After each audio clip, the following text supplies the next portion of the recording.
Mr. Speaker.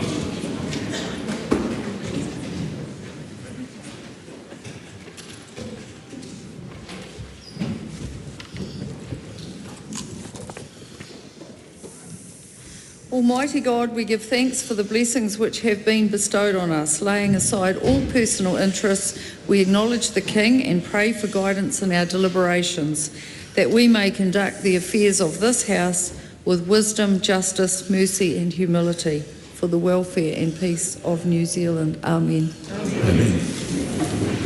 The Honourable Louise Upston. Mr Speaker, today the House will adjourn until Tuesday the 25th of March. In that week, the House will consider the third reading of the Land Transport Drug Driving Amendment Bill alongside other government business. Mr Speaker. Thank you, Kerry. To the Deputy Leader of the House, what plans does the government have? Does the government have any plans for any extended sittings or urgency over the next 3 week sitting block, or has the government finally got a plan to ensure its legislative schedule is sorted? Mr Speaker, I know the member is excited about a 3 week sitting of the House when we return on the 25th of March. He will have to wait and see.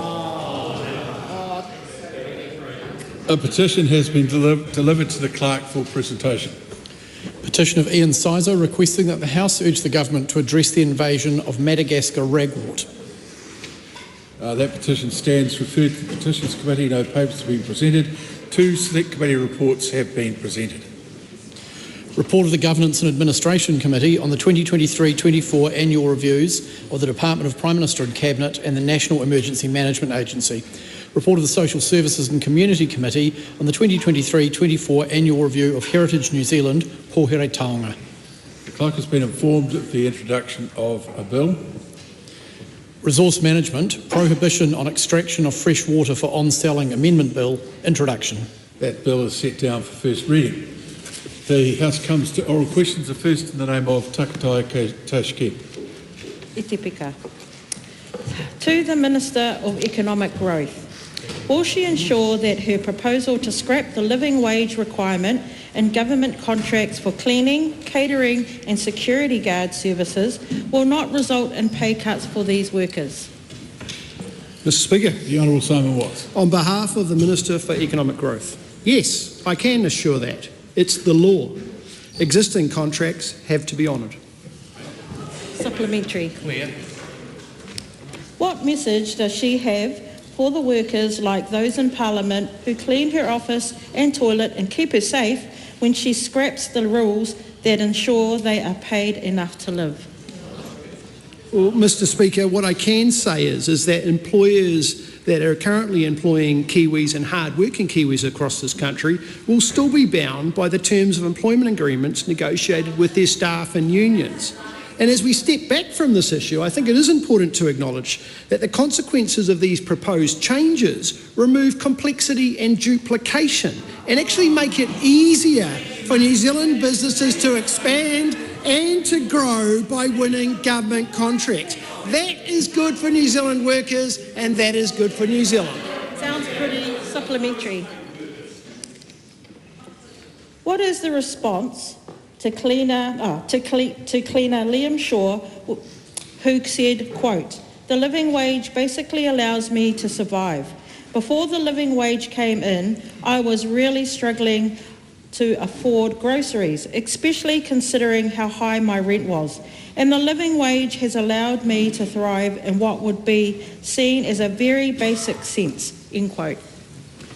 Well, Mr Speaker, on behalf of the Minister, what I can say to that individual is that we have a government that is relentlessly focused on economic growth and reducing the impact of the cost of living on those New Zealanders. We are working very hard for individuals... Stop. That has to stop. That's ridiculous. Just yelling across the House is not an interjection. It's just rebellious behaviour. Is there anything more that the Minister wants to add that might be useful for the House? Good, I agree. Takatai Tashkent. Kia ora. How does your government expect workers to survive when you are systematically stripping away every safety net, cutting wages, reducing benefits, sanctioning the vulnerable and making life harder for those already struggling? Is this what is meant by reducing red tape? Submitting those workers to the whip of the state.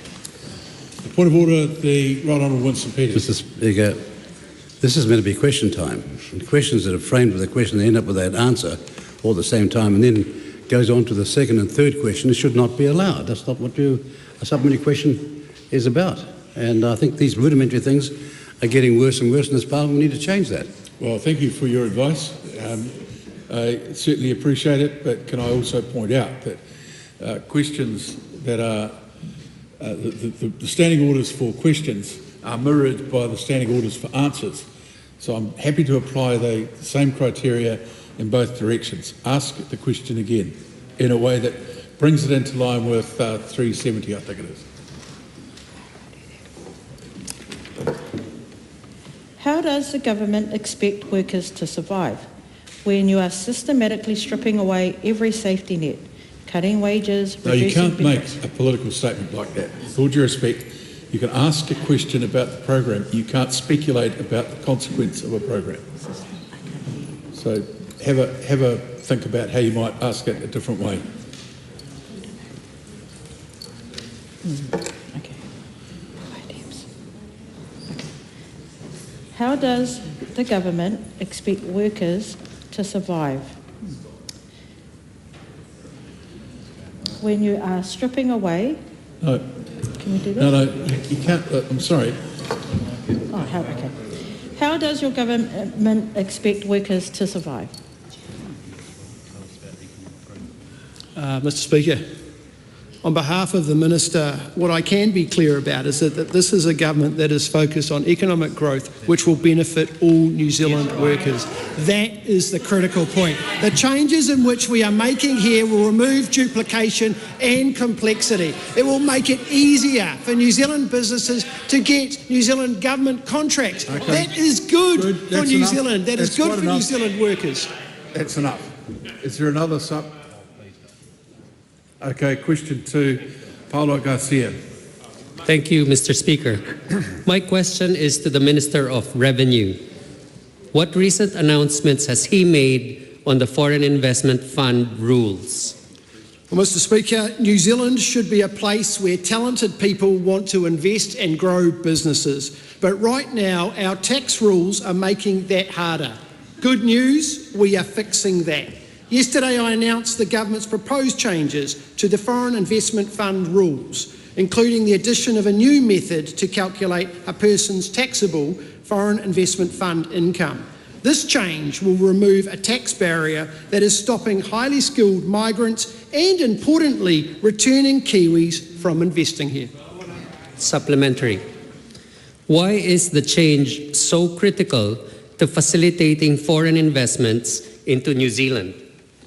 Well, Mr Speaker, the current system hits new migrants and returning Kiwis unfairly, especially those in the tech and start-up sectors. Worse still, some migrants, particularly US citizens, risk double taxation. We want New Zealand to be an attractive place to live and work in, and these changes will make that easier. Supplementary. What reaction has he seen to this announcement? Well, Mr Speaker, we are hosting the Investors Summit in Auckland this week, and we have had extremely positive feedback from the tech and start-up sectors. Graham Muller, the Chief Executive from New Zealand Tech, said that these improvements in tax rules are exactly what we need to make New Zealand more attractive for both investors and global talents. Similarly, Rob Paul from the CEO of Icehouse Ventures has said this is a stand-up example of government engaging on a genuine issue so we can all create brighter futures for New Zealanders. Supplementary. What plans are there, if any, planned for existing residents? Well, Mr. Speaker, the government is looking at broader foreign investment fund reforms, including how these rules affect residents, including whether the tax thresholds should be raised and how we can support investment visas. We want to unlock investment and growth, and I'm looking forward to having more to say on that later this year. Excellent. Question 3, Carmel Cipollone. The Honourable Carmel Cipollone. Mr. Speaker, to the Prime Minister, does he stand by all his government's statements and actions? The Right Honourable Winston Peters. Yes. Supplementary, does he agree with National MP Dr Vanessa Wienick, who, when voting against the crimes bracket theft by employer close bracket amendment bill, said, quote, "When you make something a criminal offence, does it really deter people?" End quote. Or New Zealand First MP Mark Patterson, who when voting for that bill said, quote, "There should be consequences for a crime. We fundamentally believe that, and this bill does provide that deterrence factor," end quote. Well, the great thing about this side of the House is that we allow people to think for themselves. We don't have the old Rule 242, which says that the party's conscience is your conscience, and therefore I tend to agree with both members. Supplementary, does he agree with New Zealand First that people should be held accountable for their crimes, or is he satisfied leading a national party that is soft on white-collar crime? Well, That's a point there. Just have a go at asking the question. I won't take one off you, but that is not a question the Minister can possibly be, Prime Minister, possibly responsible for. Does he agree with New Zealand First that people should be held accountable for their crimes, or is he satisfied leading a government that is soft on white-collar crime? Well, strictly speaking, you can't make that last statement either. That's okay, I can handle Given that I've been pretty hard on the, Don't worry, I can handle the Maori Party, I know the willingness of the member to answer any question that's ever asked of him. But I think just playing by the rules, once again, just ask the question without the last bit. Does he agree with New Zealand First that people should be held accountable for their crimes, or is it just some people? We've always agreed in this side of the House that people should be held accountable for their crimes, otherwise you get a thing called anarchy and the utter destruction of democracy and freedom and liberty. And the other side of the thing, on the question of white-collar crime, you look at the person who took on the wine box inquiry against all odds won. Supplementary, should security guards and cleaners employed at Parliament continue to be guaranteed a living wage? Well, the reality is that they're on a contract which does just that. The contract cannot be changed. If security guards and cleaners in Parliament are to receive a living wage, shouldn't all government contracted security guards and cleaners be provided the same assurance? The reality is that the people we're talking about have all got representation. They've got agencies that work for them, and as someone that worked and was a delegate for the most lowly union in this country, the Labourers' Union, we know something about that, and we've got a record, of course, having gone for the minimum wage at a higher level than any other party. Now, my point is, what we want to do is make sure that the conflated mess that it is, the law in this matter, is tidied up so that people can get on employed and getting paid properly, and they will be. Is it appropriate that those security guards should now be paid minimum wage at the same time they are being asked to perform the police's job with enhanced powers to perform citizens' arrests, therefore putting them in harm's way? Well, if the member begins with the premise that it's false, then she'll get the false conclusion, and she just has arrived at that. That is not the case at all. What?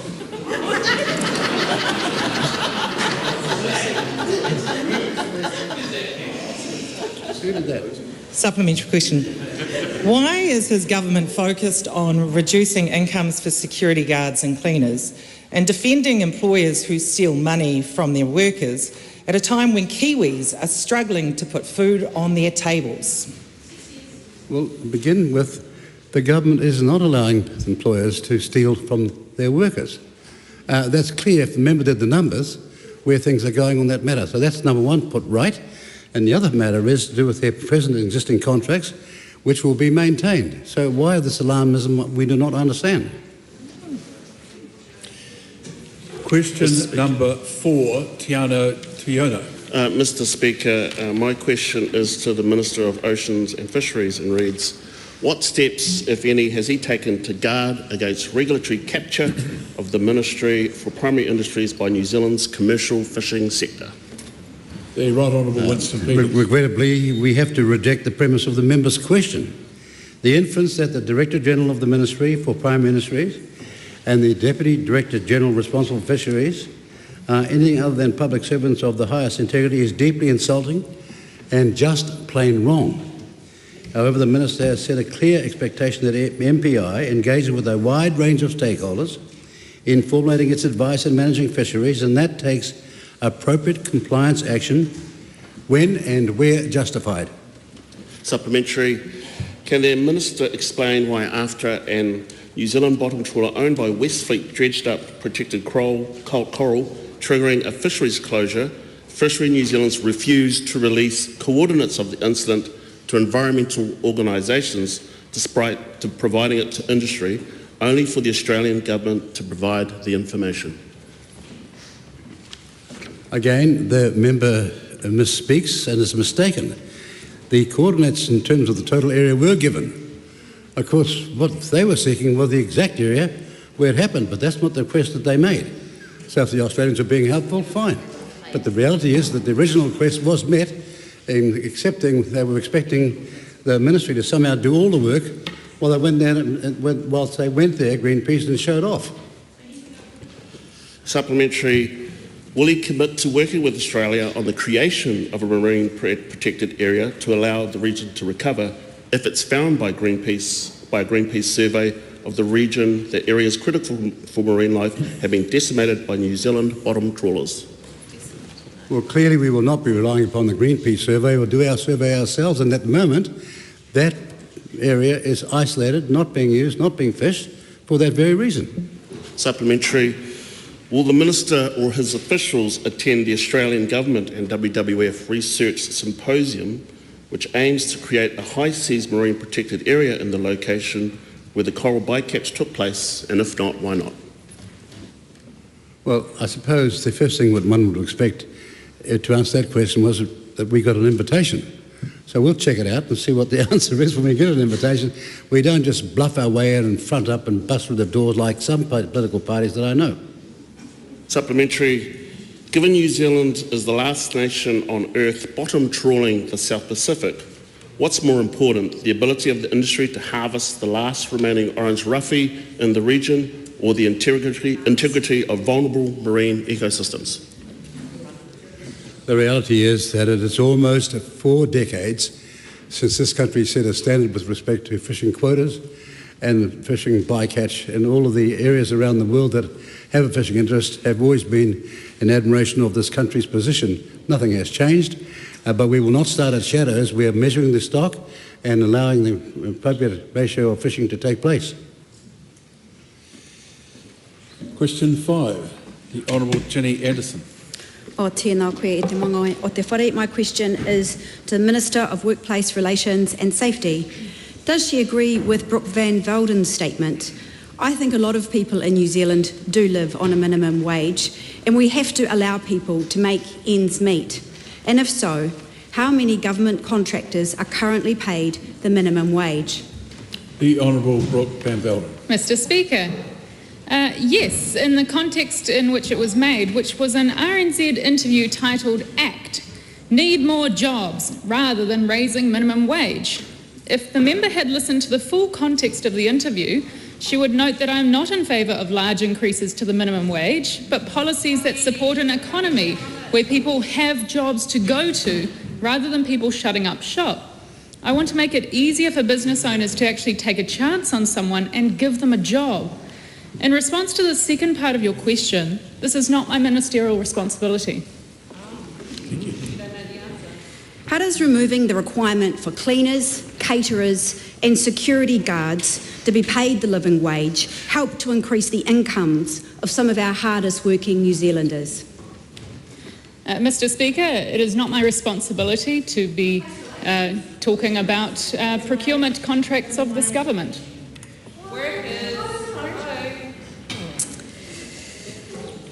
Does she support New Zealand First MP Andy Foster's public commitment to maintaining the living wage? If not, why not? Like my colleague Winston Peters has articulated quite nicely in the House, members on this side of the government are entitled to their individual opinions. What impact will cutting workers' wages by over $370 a fortnight during a cost of living crisis have on child poverty, homelessness and demand for food banks?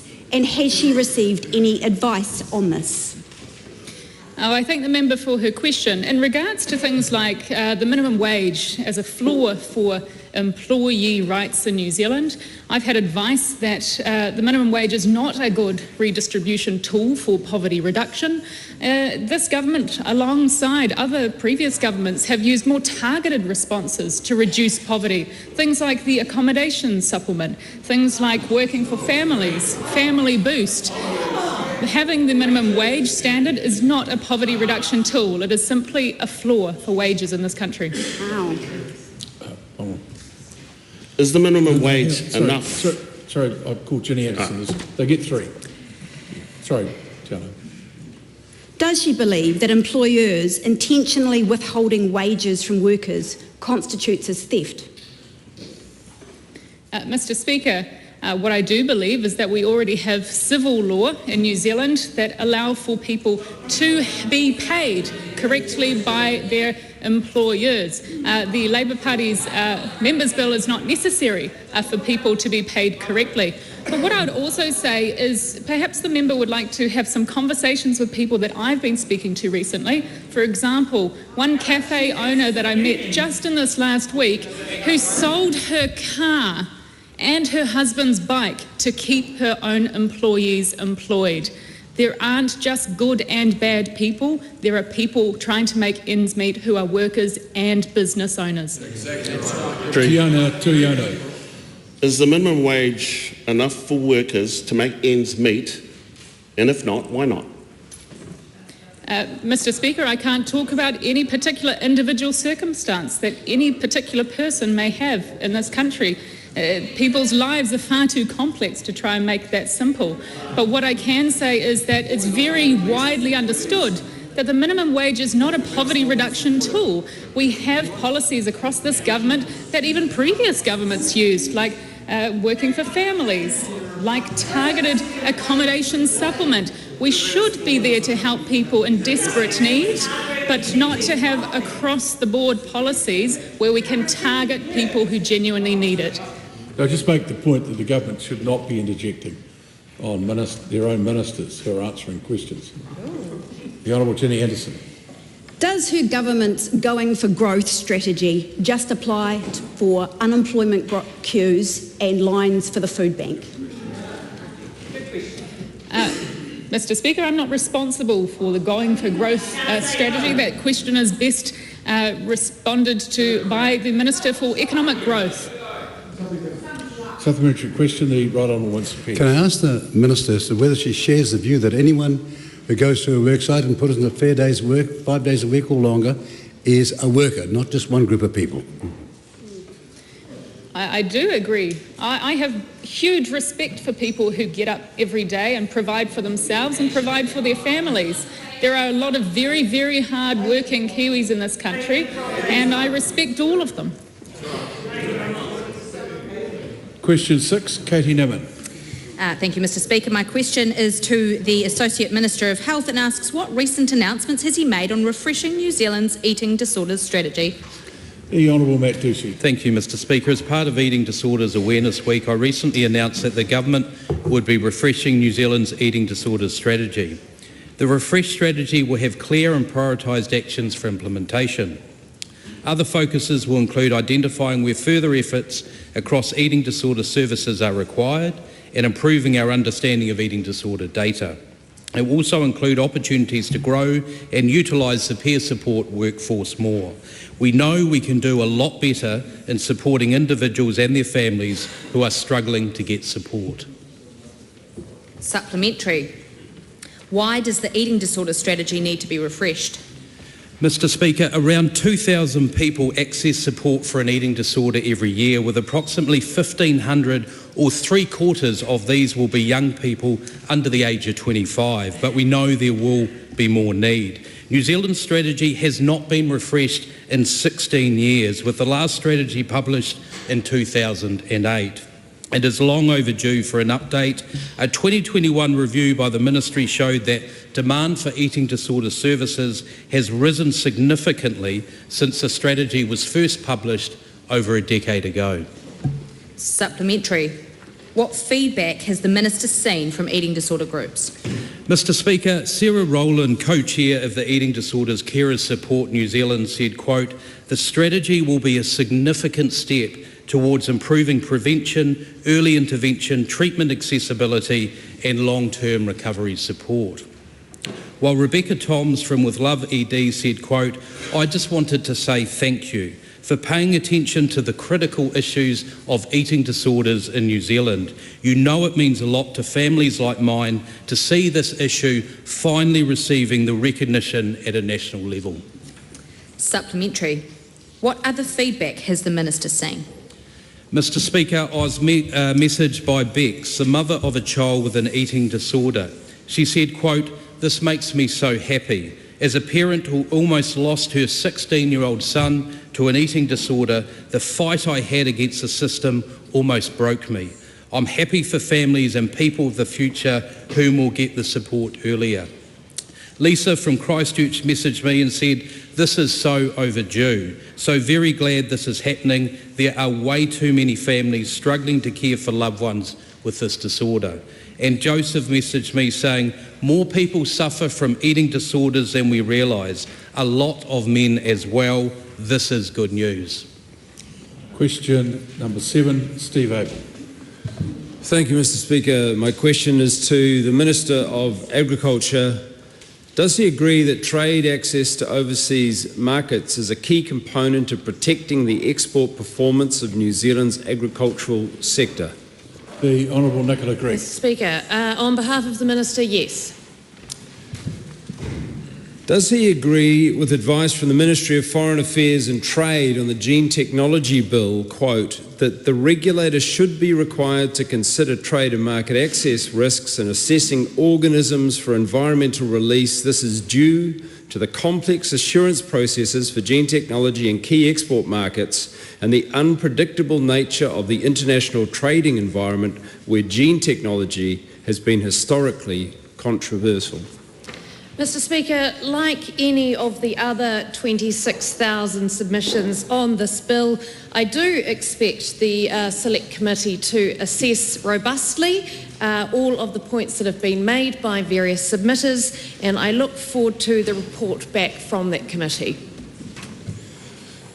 What specific actions will the Minister take to address concerns from the Dairy Companies Association of New Zealand, quote, "In addition to variety of country requirements, there are significant customer requirements for demonstrating that products and/or supply chains are non-GMO.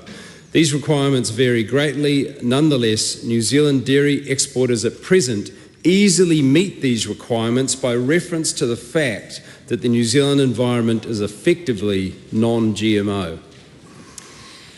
Mr Speaker, I'm advised that actually there is no evidence that the liberalisation of gene tech rules will affect New Zealand's trade, given that many countries that we trade with are already trading in GE products, including, of course, Australia. I'd also note for the House that the coexistence of organic and GM crops will need to be managed, and the question that the Select Committee will need to consider, one would assume, as to whether that is managed through the proposed Gene Technology Act or by other mechanisms such as industry self-regulation. Mr. Speaker, what specific actions will the Minister take to address Fonterra's recommendation that risks to trade and market access should be included in the bill's architecture, given the potential for significant impacts gene technologies may have on New Zealand's business and the ability to access international markets with their products? Mr. Speaker, on behalf of the Minister, as has already been canvassed, the bill is currently being examined by the Health Select Committee, so I would expect that any specific actions taken by the Minister would come about as a result of the committee's report and indeed its recommendations. Speaker, how concerned is the Minister at the New Zealand Institute of Economic Research finding that the environmental release of GMOs in New Zealand could reduce exports from the primary sector by up to 10 billion to 20 billion annually? Mr. Speaker, I am aware of that report, but as I have already canvassed in the House, the coexistence of organic and GM crops already exists and indeed will need to be managed.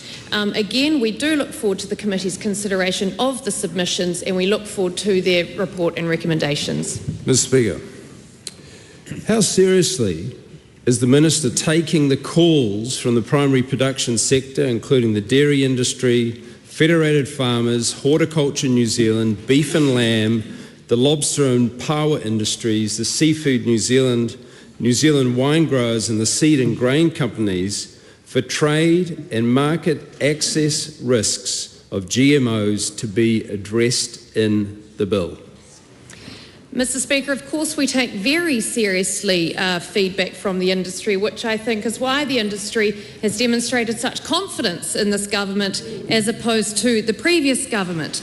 But what I would also note for the House is that the value of New Zealand's agricultural products is based on more than just gene technology. We have an incredibly high reputation for high quality, safe, sustainable food and fibre. And I would also note that this side of the House, we place a lot of faith in the commercial decisions made by companies. Those that might choose to develop and market a product using gene technology will be doing so because there is a demonstrated commercial return. Question 8, David McLeod.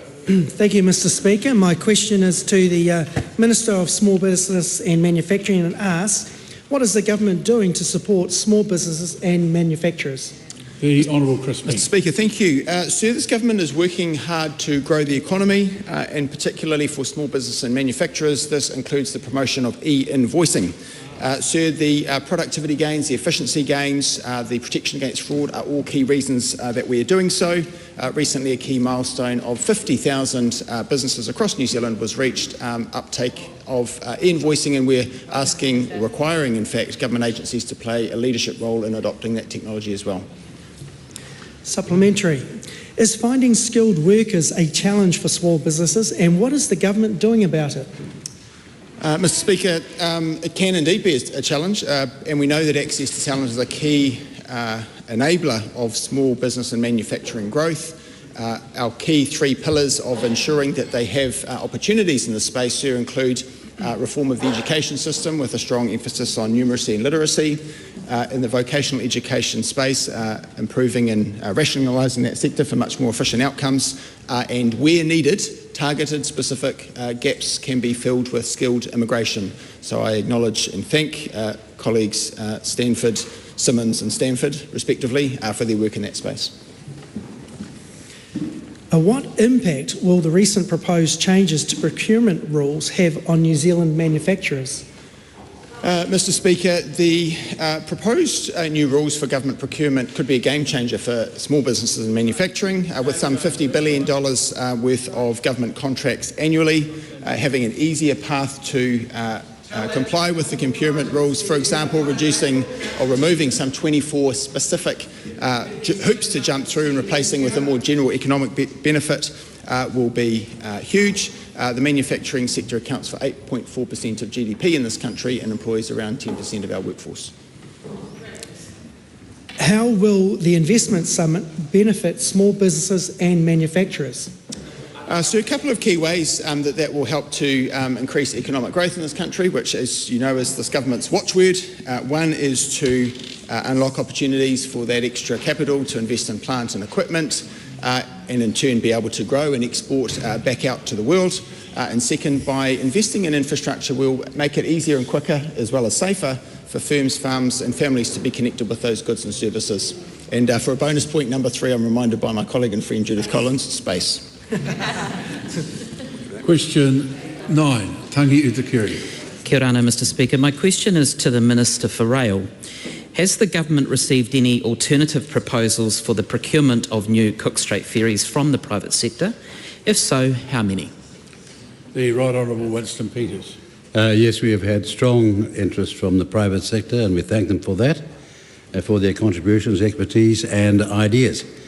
As for any details, the House will need to wait until Cabinet has been briefed, but let me remind the member that we have a task to do to tidy the issues of a $3.1 billion project that started with a government contribution of $400.1 million, and then Treasury began warning the government, the then past government, in 2023 that this project was going to blow out over $4 billion. So, we're working on it, and very soon, in a few weeks, we'll give the member the answer he wants. Will he seriously consider alternative options from the private sector for the procurement of ferry services, or does he still consider private sector involvement, quote, just ridiculous, end quote? The reality is we're looking at every option all around the world, from, dare I say it, China, Korea, all the way to Scandinavia. Will the government's Cook Strait ferry service be privatised under his watch? I think I can give you a firm promise. Under my watch, no. Will his government pay for the required portside infrastructure upgrades that will be needed for any new ferries? Well, the reality is that's a fascinating question. I'm so pleased that very sensible minister asked it, because that's what was the problem with the last contract. For every $1 we were going to spend on the ferry, 4 was going to the infrastructure, and that was impossible. And so what we're doing here is looking at the infrastructure of future, and he will know that Port of Marlborough's got a certain contribution to make, the Wellington Port's got a certain contribution to make, and we're looking at how we best can make this work, reusing as much as we possibly can, which our forefathers had in mind when they were insightful runners of this parliament. What communications, if any, has he had with Hyundai since his meeting with them on 28 February 2025? And if so, what were those communications about? I wrote a letter thanking them for their gracious respect and giving us the time and their expertise for a very, very meaningful discussion, which adds to the quality of information we have in making a decision as a Cabinet going forward. Does the Minister agree with David Seymour that, quote, private investment will bring private market discipline, which will lead to a better and more cost-effective service in years to come, end quote, or will the privatisation of the ferry service be another disaster, this time with him at the helm? It is not the history of somebody that's at the helm ever being in charge of a disaster, quite the consequence. Pointing out disasters, yes, but not starting them. In respect to Mr Seymour's comment, that is a view, but then if you have a look at the Singaporean Temasek model, where they've used the best of business expertise in the interest of the nation and their savings program, it has been a brilliant success, and I do think that there are members on this side of the House who believe we need it here in our country. Question 10, Jenny Mycroft. Thank you, Mr Speaker. My question is to the Associate Minister of Health and asks, what recent announcements has she made regarding upgrades to New Zealand's air ambulance fleet? Mr Speaker. Honourable Casey Costello.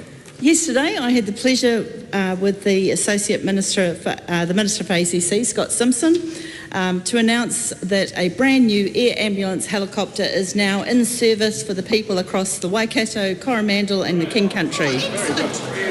This is great news for the region and the hard-working local MPs who have so strongly advocated for an upgraded helicopter. This new helicopter offers improved safety, a more reliable service, better capacity to respond in bad weather conditions, reduced maintenance costs, greater fuel efficiency and better operational performance. Mr Speaker, if you'd indulge me, I would also like to acknowledge the unwavering commitment of Central Air Ambulance Rescue Limited and the trusts, organisations and individuals who collaborate so effectively to deliver these critical services. That's fine. I'm sure answers will be concise from here. Parliamentary. Tenny Market. Thank you, Mr Speaker. Why are upgrades to the air ambulance fleet needed? Mr Speaker, helicopter fleet is currently the oldest in the developed world.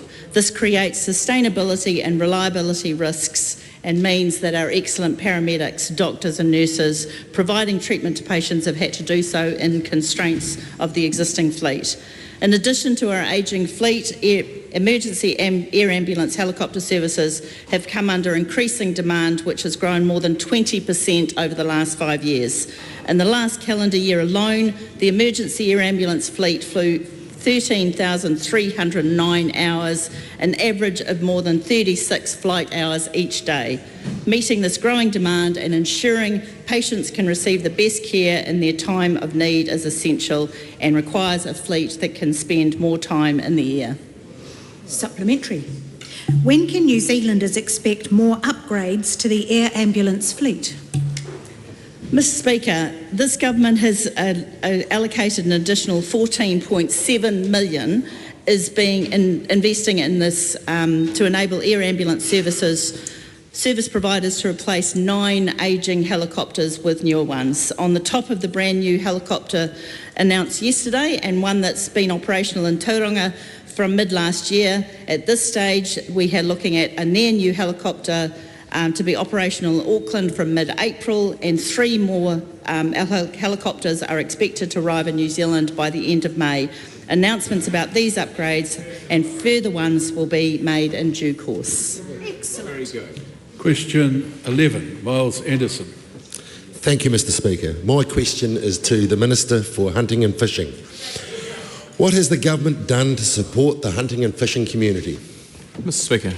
The Honourable James Meagher. Thank you, Mr Speaker. As a government, we are strongly committed to supporting the hunting and fishing community and maximising the value of hunting and fishing as a cultural and economic resource for New Zealand. As an example, Mr Speaker, at the start of this month, the government approved 3 new commercial upland game preserves.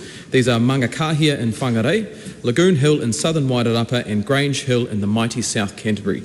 Game preserves currently constitute a $7 million per year industry, and this announcement will provide economic growth and a further boost to the sector. This is just a small part of this government's ambitious hunting and fishing work programme. Supplementary. How else is this government supporting the hunting and fishing community?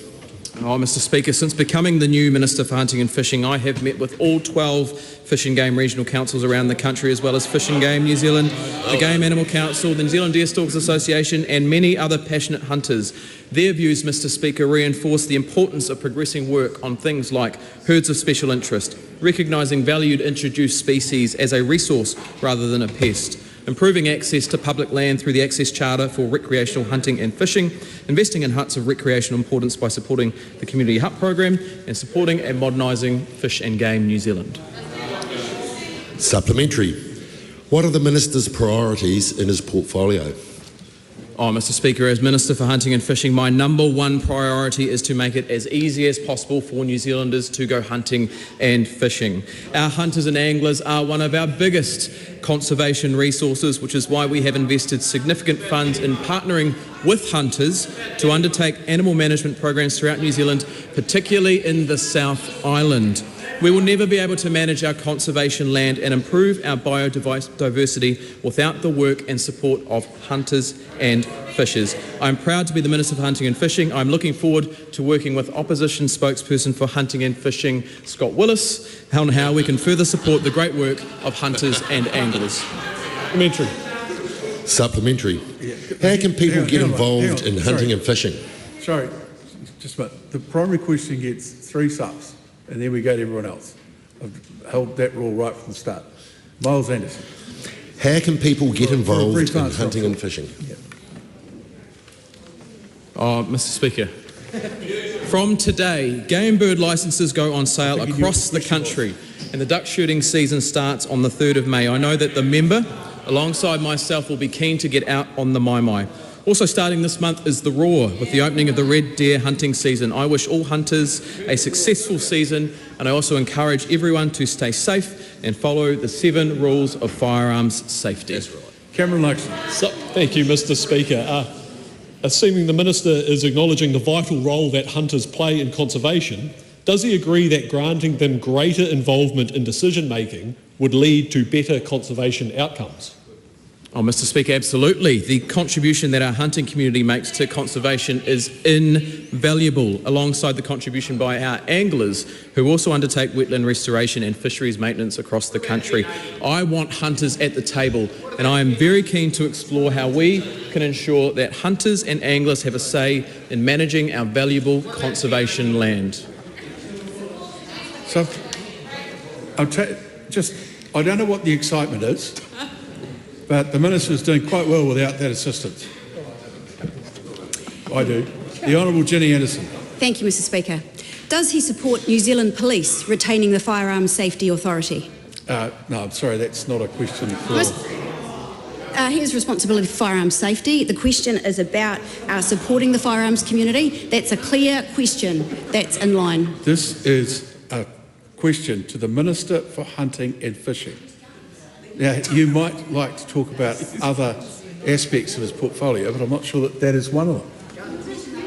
Want to know? Yes, I know a lot of people use guns for hunting. Thanks very much. Doesn't make him responsible for something that another minister has portfolio responsibility for. Question 12. When we're ready. Arana Williams. Tēnā koe te manga o te whare to the Minister for Commerce and Consumer Affairs. How will the government back up its promise to ensure fair prices for Kiwi consumers? Mr. Speaker. The Honourable Scott Simpson. Thank you, Mr. Speaker. Increasing competition is a key pillar of this government's Going for Growth plan. Having better competition means that we can bring down the cost of living for Kiwis and lift living standards. That's why I'm progressing an ambitious review of New Zealand's competition settings, which includes, amongst other things, the first major review of the Commerce Act in more than 2 decades. And getting these core settings right, Mr. Speaker, is important, as greater competition will lead to more innovation and fairer prices for all Kiwis. Supplementary. Will this government take action on the big banks charging Kiwis more right now, after 18 months of posturing and a defiant ANZ recording its most profitable quarter ever, making $10 million a day from New Zealanders? Mr. Speaker, as the member will well know, the Finance and Expenditure Committee is currently conducting an inquiry into banking, and the member will need to just wait and see what recommendations come from that committee, but she can be well assured that this government is keeping a very careful eye on banks.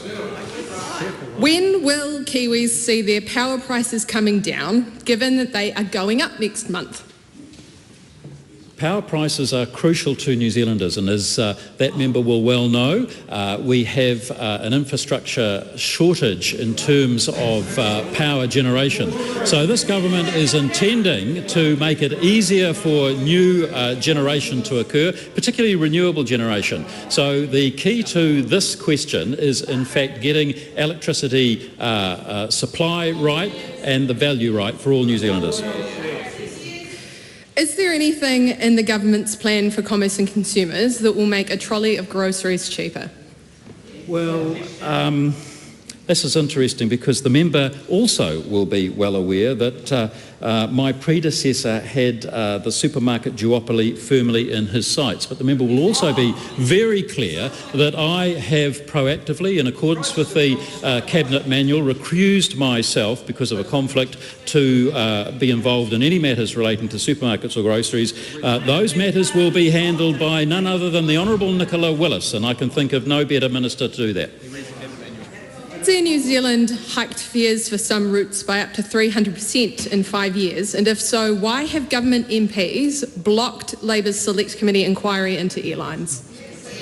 Sorry, just a minute. Well, airline prices have... Hold on. It's not part of your responsibility. Do you want to ask the question a different way? Has Air New Zealand hiked fares for some routes by up to 300% in 5 years? And if so, would he support an inquiry at Select Committee into airlines? The pricing mechanism that Air New Zealand uses is, of course, a matter entirely for Air New Zealand. That said, like all New Zealanders, I'm looking forward to greater competition on our airways and the opportunities that that will provide for lowering airfares and making better value air flights for all New Zealanders. Why is he sitting back while New Zealanders are charged more by the banks, they pay more for their power, and they can't get around the country? Well, Mr. Speaker, it's very difficult to take a lecture from a member of that party on issues relating to that sort. They had 6 long years to attend to these matters. They saw inflation out of control, they saw costs out of control, and the net result was that New Zealanders had a crisis of confidence in that government. Our government is standing up for all New Zealanders. We're getting the economy going, we're going for growth, and we're back on track.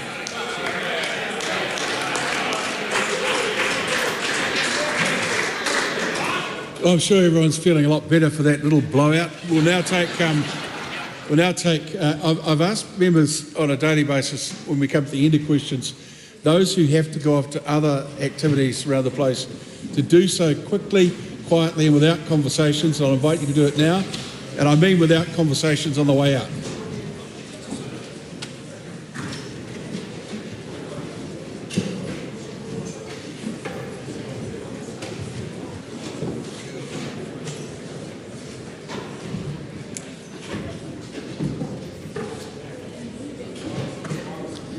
I call on Government Order of the Day number 1. Taxation, Annual Rates for 2024-25, Emergency Response and Remedial Measures Bill, Committee Stage continued. I declare the House in committee for further consideration of the Taxation, Annual Rates for 2024-25, Emergency Response and Remedial Measures Bill.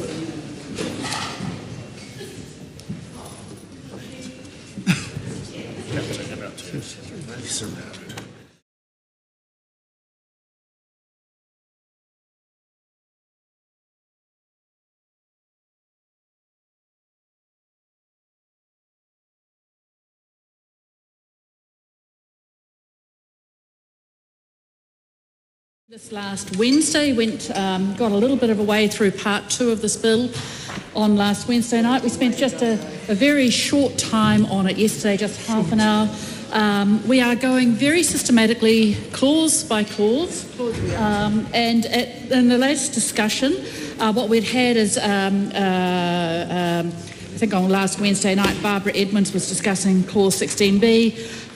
Yesterday afternoon, Megan Woods was discussing clause 20, and I was discussing clause 21. Now, I do want to return to clause 21 because we had only just started on the debate on clause 21. Now, if I just get my handy copy of the bill out.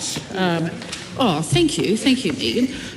It turns out that in clause 21 we're dealing with employee share schemes, and these are the schemes where, for those people who have only just tuned in, where a company can allocate shares to its employees. It's a form of remuneration, but it's also a form of ensuring that employees have a stake in the company. So it contributes to that sort of I suppose employee motivation in some ways could do that. It's particularly important in startups and the like, so there's a whole lot of reasons for using it, and I had asked the Minister whether this was one of the measures for growth in this bill, and he had said yes, it was. So that was a handy thing to learn, and I think I had suggested that we would be wanting to know in particular whether the Minister had quantified that impact on growth, or there is any quantification of the expected positive impact on the economy. So if I'd hope that the Minister has had time overnight to perhaps get some information from his officials about that. But moving on from that, I want to ask another question about Clause 21. It's a different question, and that's looking at the actual amounts in Clause 21. Now, it says that in Section CW 26(2) of the Income Tax Act, in paragraph B, $5,000 is going to be replaced with $7,500, and in paragraph C, $2,000 is going to be replaced with $3,000. So there's four numbers floating through these changes, but they relate to two items. So I would like the Minister to clarify a couple of things here. The first is what the two items there are. Now, so as far as I can see, that one relates to maximum value and one relates to maximum benefit. So I do want to understand how that gets picked apart, what the concepts are floating in behind that. But the other thing I want to understand there is actually why the increase from $5,000 to $7,500, and why the increase from $2,000 to $3,000. Now, if we look at those, they're both a 50% increase.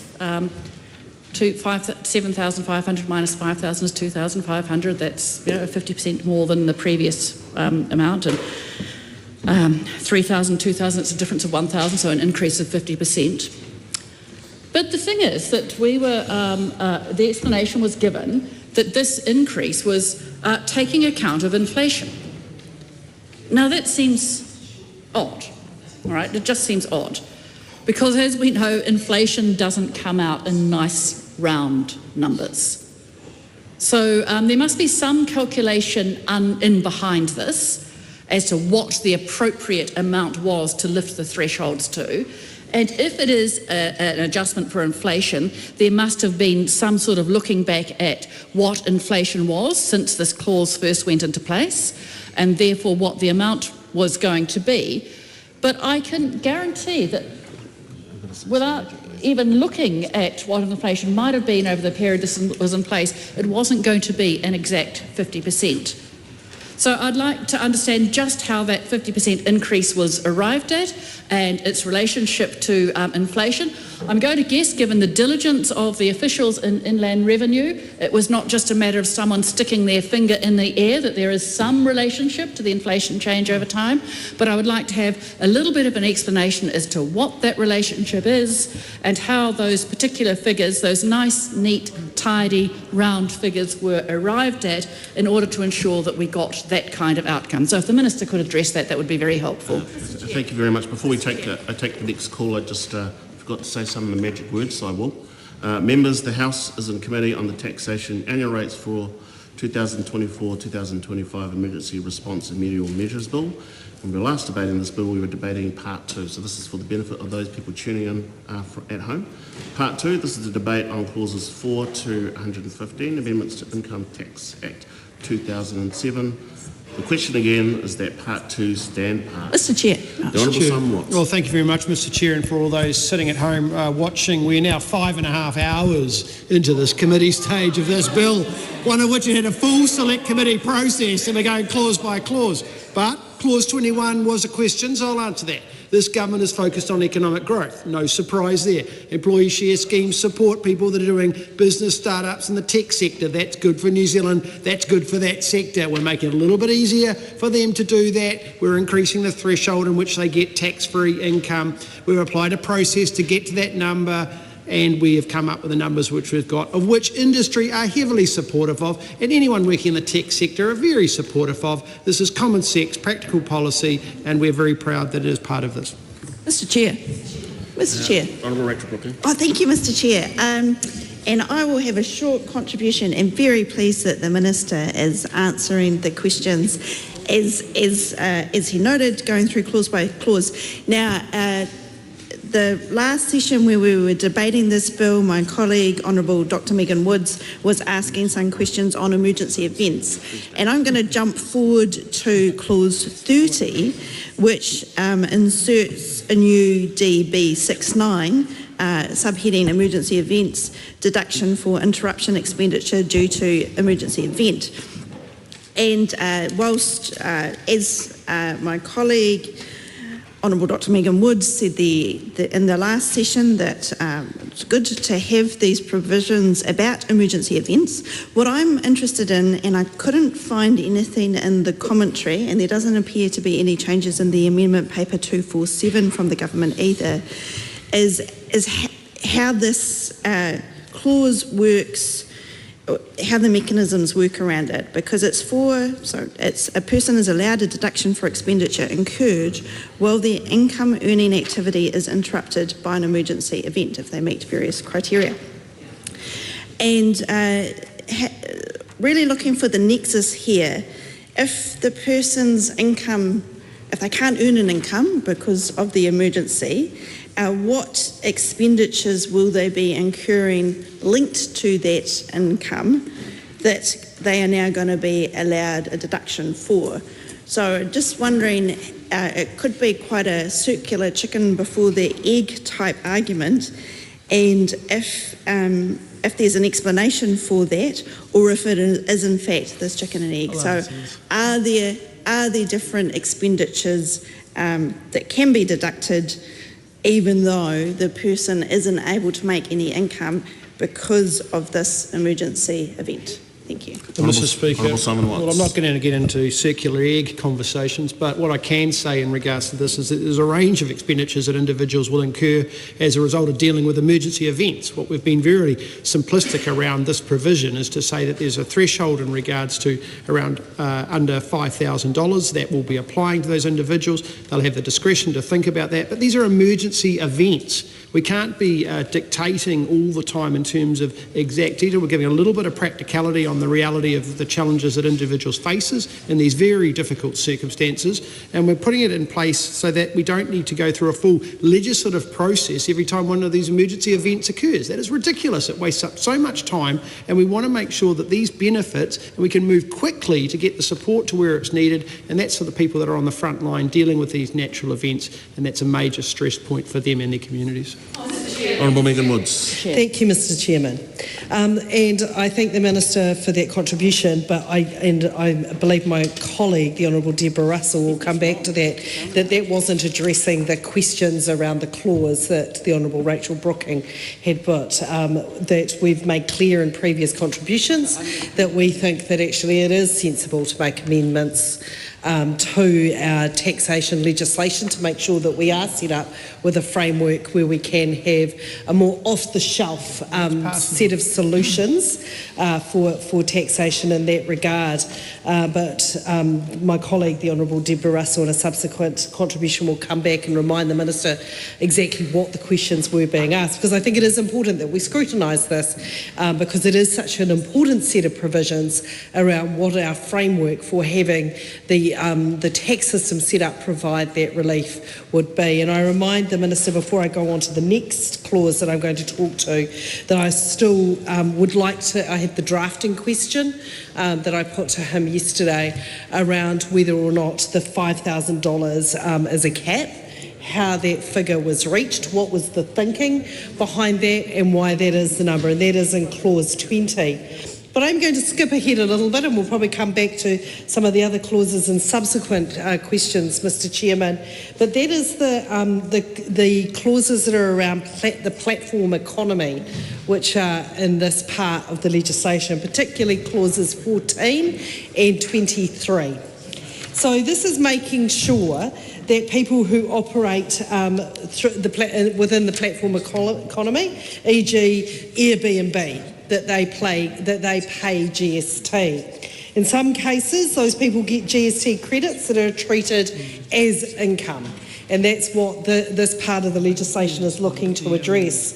So ordinarily, GST is entirely backed out of the income tax system, so you don't claim the GST received as income and you don't claim GST paid as expenses, and that's well covered in the commentary to this bill. But the question is, for clause 14, what is the flat rate credit in section 2.1 of the GST Act? What is that working off? And why are we mixing up income tax and goods and services tax? What is the thinking and the policy thinking behind that led to that being in these clauses of this bill? And in clause 23, why are we changing section CX1B, first of all saying that the flat rate credits are excluded income per CX1B as it is now, and then after this bill is passed saying they are not excluded income? Which is it? Why is there this confusion? Is this something that we need to be looking at the Minister to bring some amendments to clear up those ambiguities and those confusions that could arrive? And we'd be interested to hear from the Minister, particularly in relation to clauses 14 and 23 around that, exactly why they are drafted as they are. So they're my questions for the Minister on these particular clauses. We'll have more to come. Point of order, Mr. Point of order, Mr. Chair. Point of order, Mr. Thank you, Mr. Chair. Mr. Chair, it's just something that the Minister said, and I would like you to clarify this for us, because the Minister said that we'd spent 4.5 hours on this debate. But my understanding was that in committee stages, the issue was not so much the time that was spent on a debate, but whether people were raising new points or not. So the fact that we might spend a lot of time working through it doesn't really matter. What actually matters is whether the points that are being raised are new points or not, and whether we're engaging in repetition. Now, we've been very, very careful not to engage in repetition. We've actually worked this. So I just wonder if I could have some clarification on whether it's time versus repetition. Yeah, I was just speaking to the point of order. I actually didn't say 4.5. I said 5 hours and 15 minutes. I will take some advice on this and continue to think on this, but we do need to have new material and to cut out repetitions. And it's also possible that the Minister might be giving some answers and then subsequent questions could be brought up as well. But if those questions have already been answered in previous questions, and that could also count towards repetition. But I will take some more advice on that. Speaking to the point of order, Honourable Leader. Thank you, Mr. Chairman. And just seeking some clarification, absolutely understand what you're saying about if there's repetition in the questions and some of the subsequent questions, there may be repetitions, but just asking for some advice, what happens for questions we are putting that are not being answered by the Minister, because there is a large and growing number of questions that are still outstanding that the Minister has not either addressed or answered. I will come back to that. Well, just a further point in there, if the Minister has in fact answered incorrectly, I presume that it's still quite possible to come back and say, actually, mate, I get it, but you got it wrong.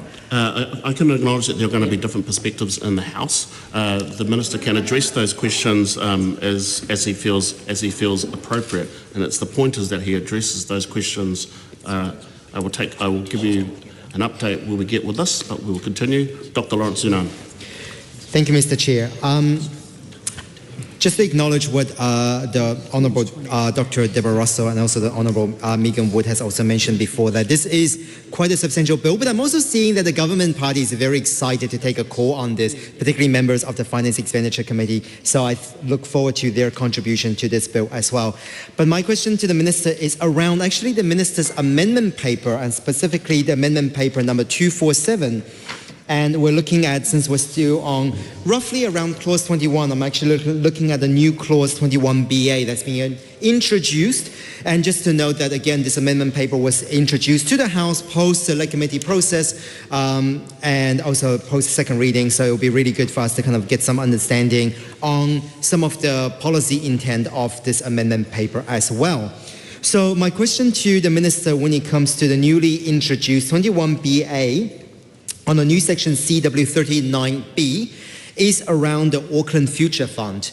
Now, granted that we have heard the bill coming through first reading and is currently sitting at Select Committee on the Auckland Future Fund. I'm curious as to know why then the Auckland Future Fund, even because the Auckland Future Fund bill that's being introduced is looking at the governance and management structure of that particular fund, and why then this amendment paper introduces a fund where some of that governance and management structure hasn't even been set in stone yet and is still currently going through Select Committee. So is that kind of a cart before the horse sort of scenario? I just want to kind of get a clarification from the Minister on that particular intent with the introduction here. Is it anticipating that that bill will go through the House with no issues?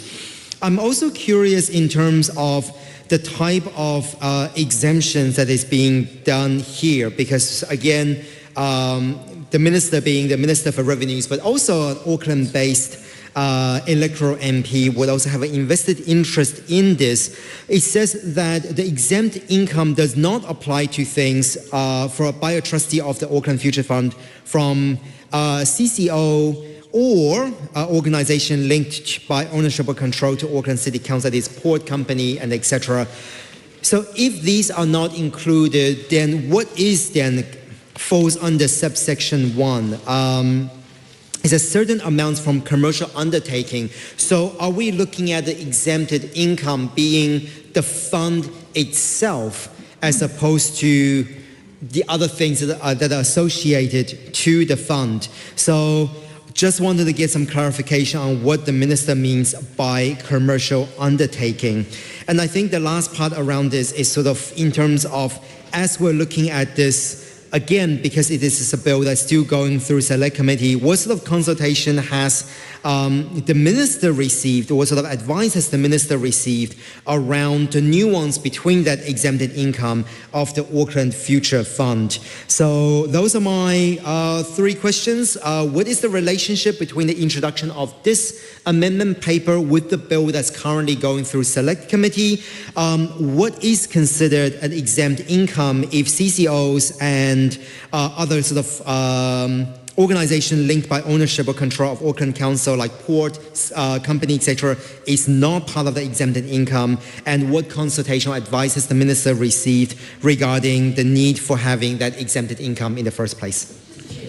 Yeah, thank you very much, Mr. Chair, and thank the member for the questions. So in regards to the questions by the member in regards to clauses 21BA on the Auckland Future Fund, he's right to note that there is a bill currently working its way through the House. What we do know is that the Auckland Future Fund is part of Auckland Council, which is tax exempt, so common sense prevails that this entity will also have that same tax exemption, hence why we're putting it through this bill to make sure that when it's operational, then it can get on and do what it needs to do. A lot of consultation, the member asked about consultation, did a lot of consultation with Auckland Council, and that would be expected in that regard. Clause 20 was a question as well raised by a member previously around whether it was a cap or not. Yes, it is a cap. I said that when I raised it. I said it actually twice when I got asked the question, same question in prior sessions on the same point, but again, it is a cap, $5,000. And that is that. Also a question on regards to clauses 14, 23 and 29 by the Honourable Dr Megan Woods in regards to flat rate credits and the platform economy. What we're doing here is actually a number of changes to ensure that the treatment in regards to these aspects of income, there's a number of complexities, and we're moving and making improvements to that to make complying with the income tax obligations more straightforward. What that means for those watching at home is we're removing unnecessary bureaucracy and compliance to make the costs on taxpayers less. And by the way, that's a good thing, and that's very much cognitive and representative of this government. Just before I take the next call, I just want to sort of address the point of order that came up earlier. I would like to direct members to Speaker's Ruling 68(1) and 68(2). Closure motions are likely to be accepted in a short time period if ministers have engaged in a positive manner to non-political technical questions. And then 68(2), the acceptance of closure motions is about the content of the part, the content of the speeches and the way that the committee conducts itself. So it's engagement on the minister on one hand and conduct of the committee on the other, and their judgment on relevancy is by myself. I'll take the next call. Todd Stevenson. I move that debate on this question now close. Dr. Deborah Russell. I'm pretty relieved to have got on this call, thank you, Mr Chair, because with all due respect to the Minister, frankly, he was wrong in an explanation he gave before. And I appreciate tax law is complicated. There's a lot to get through and a lot to understand. But I also understand that the Minister, in his previous life, like me, was an accountant. So I do expect that he has a better understanding than most lay people of tax law. So I want to go back to the discussion that my colleague Rachel Brooking raised, and she asked the Minister to direct his attention to clause 30 of the bill, and it is to do with allowing a deduction for expenses incurred during an emergency event. And Rachel Brooking wanted to know about the allowing this deduction for expenses when no income is being earned. Now, the Minister replied, and he replied talking about the new emergency provisions in general and why we were having them in place. And he said that's why we have this clause 30. But actually that's kind of a very big, broad and general answer to what was a very specific question. And the very specific question was this: it was to do with the nexus with income. Now, as people who are familiar with the Tax Act knows, Part D of the Income Tax Act concerns itself with expenses that people may deduct from their income in order to arrive at their income. Section DA1 gives a general permission, and the general permission is that when you incur expenses, you may deduct them. All right, but you've got to earn income.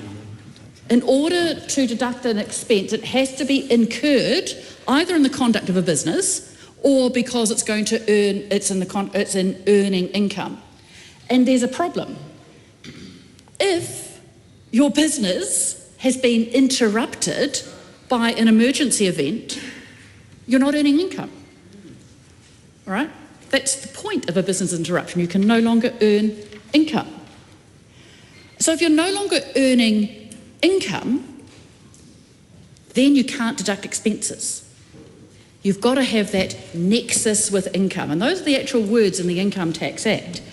So, and the interesting thing was I spent quite a bit of time with the bill commentary. I spent quite a bit of time working through this, and I couldn't find a discussion of this particular clause in the bill commentary, and yet it's introducing something quite novel and interesting, that in these emergency events, even though you are not earning income, you can get deductions for expenditure. So you can see why I'm quite concerned. I'm concerned on two grounds. One is that, the Minister, and fair enough, it's the tax bills are long and complicated, didn't quite get the right spot of the question. But the other one is it is quite novel, really, to be able to claim expenditure when there's no income. So I get why we would do this. I get why it's important. But it gets even more important than that. The fact that the nexus with income puts a bit of a limit on the sort of expenses you can claim, that can be claimed. So what I want to know from the Minister is whether, I can see, I think, why that nexus needs to be set aside, but I'd like the Minister's explanation on that. I also want to know whether there's going to be a limit to the kind of expenses that can be claimed in this space.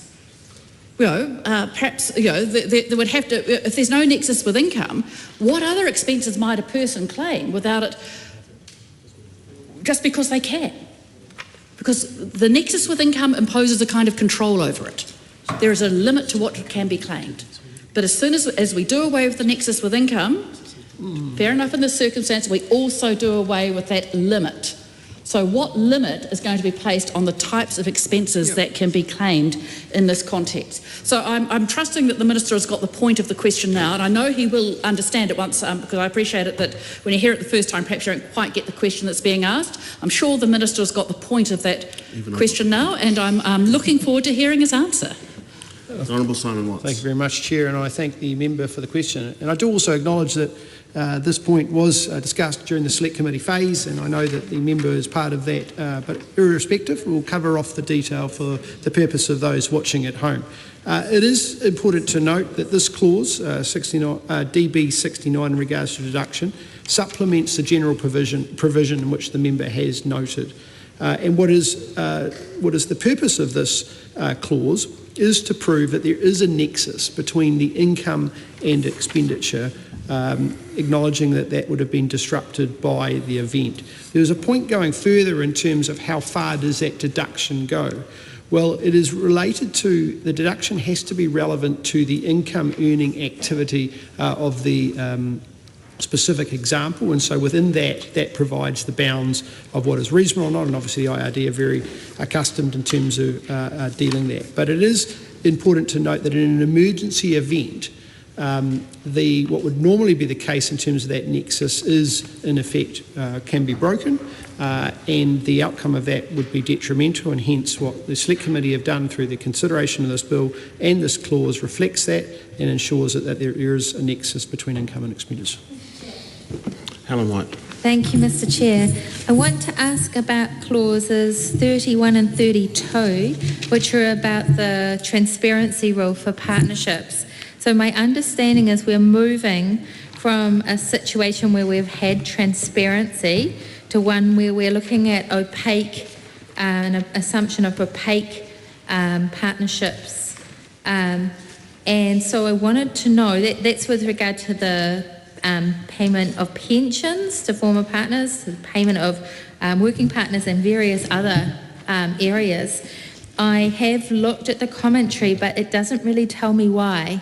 So what I want to know is this, my understanding is that's not the usual rule. We're moving away here in the Income Tax Act, so I'd like to know what's the justification for doing that, what's the advantage of doing it, and specifically perhaps with regard to some of the clauses that we have looked here, the sections are listed in the commentary for the benefit of it, but what is it that it's achieving in those sections, even if it's, I appreciate you're unlikely to want to look at all of them, but can you give me an example of where that is doing a good thing? I appreciate that I'm not on the Finance and Expenditure Select Committee anymore.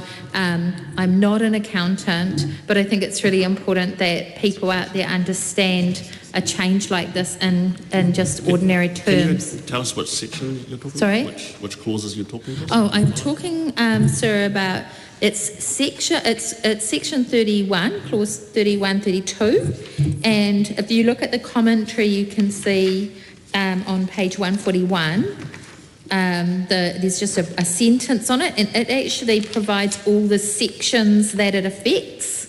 So there are a whole range of them. It's 31 and 32, and then the sections that it proposes to affect are listed. Thank you very much. I'd be very grateful for an answer. Mr. Chair. Honourable Megan Woods.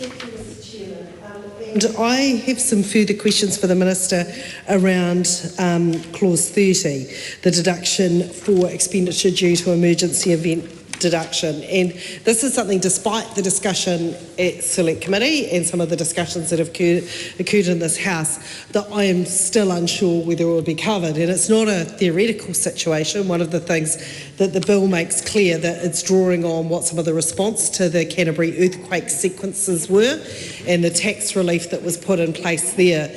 So I'd be interested to hear from the Minister whether it is his understanding that a business that was operating out of a building that was not red stickered or was not damaged or deemed to be uninhabitable nonetheless had its business interrupted, not because of its own building, but because there was a demolition of buildings that had been red stickered or deemed uninhabitable very close by, and the entry and pathway to the building was blocked off in order to facilitate the demolition of other buildings in close proximity. We had this real question through the Canterbury earthquake sequence whether or not business interruption insurance would apply under these circumstances. So have we fixed that in terms of the tax situation, in terms of the new definitions? I know it's certainly the intent of the government and the intent of this legislation to really bring all these things together and tidy things up. But I'm still unclear. I think it's quite clear that if there was a building that was red stickered or it was deemed uninhabitable, what the situation would be there. But what it is when there's a building that is essentially collateral damage from the fate of a building that is in close proximity, and whether or not it is the Minister's understanding that the definitions that we have in this legislation, particularly around Clause 30, are broad enough to do that. Mr Chair. Thank you, Mr Chair. Mr Chair, I just want to ask some questions of the Minister relating to a separate section of Part 2, which is Clause 29. Mr Chair, I do want to acknowledge the Minister has been really helpful in terms of asking questions and answering questions. Sorry, this one is a wee bit complicated. And so I'd be really would appreciate for him to be able to help me understand this one. So if we read Clause 29, it amends section DB2 related to GST, and it replaces listed services with a new clause that says listed services. However, this subsection does not apply if the underlying supplier has received a flat rate credit as defined in section 2(1) of that Act in an income year and has chosen, as described in section CHB 5B, adjustments for certain flat rate credits under platform economy rules to include the amount of the credit in their income for the income year. Makes my head want to explode, Mr Chair, and just want to note that our tax expert here, Deborah Russell, may have some more questions on the specific clause because she is the expert amongst our team, so I'm not going to claim to be that person. But what my understanding of this particular clause is that it relates to platform economy rules, which means you can get a deduction for expenses. But what this would mean, according to the commentary, which is on pages 108 through to 111, just in Land Revenue's commentary dated August 2024, just to help the Minister there, because I realise I'm referring to lots of different parts of the Act and the commentary. What it means is that you can't, as I understand it, is that you can't get a deduction for GST, but if you're not GST registered, then you can get a deduction. But then the deduction is removed for people who are using the platform economy rules. But what this amendment does is it puts it back in again in some circumstances. So I'd like to know what those circumstances are and why. But this feels really complicated to basically not be registered, then you get the deduction, then the deduction's removed, then you put it back in again. And I think this is quite a complex matter. It is making my head explode. It is messy, and I'd be really appreciative if the Minister could help untangle this wee mess. And I'm sure if I haven't quite got my interpretation of my reading of this correct, I'm sure my colleague Deborah Russell at some point will be able to further flesh out the questions that the opposition have about this. But in the meantime, I'd be really interested in hearing from the Minister. Thank you. Thanks very much for the members for those questions. I'll work my way through them, starting with the Honourable Dr Megan Woods' point around Clause 30 DB 69. As I heard that, I think the question was, is the definition broad enough to cover an interruption? An example of Christchurch was used in that example. There is no limit in terms of the amount of the deduction that can be taken in regards to the emergency event, and the emergency event is defined, of which I can't speak for the specific Christchurch earthquake, would seem like a threshold of that. But the deduction is not limited only to the extent that it is relevant to the income production or the income purposes of that business operation.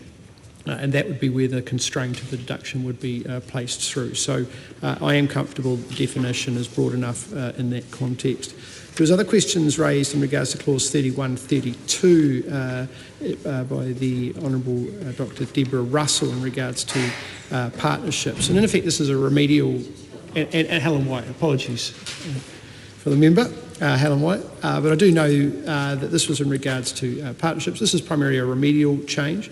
The purpose of these changes, and going to the question of well, why are we doing it, is to clarify that in certain circumstances a limited partnership should be treated as an entity.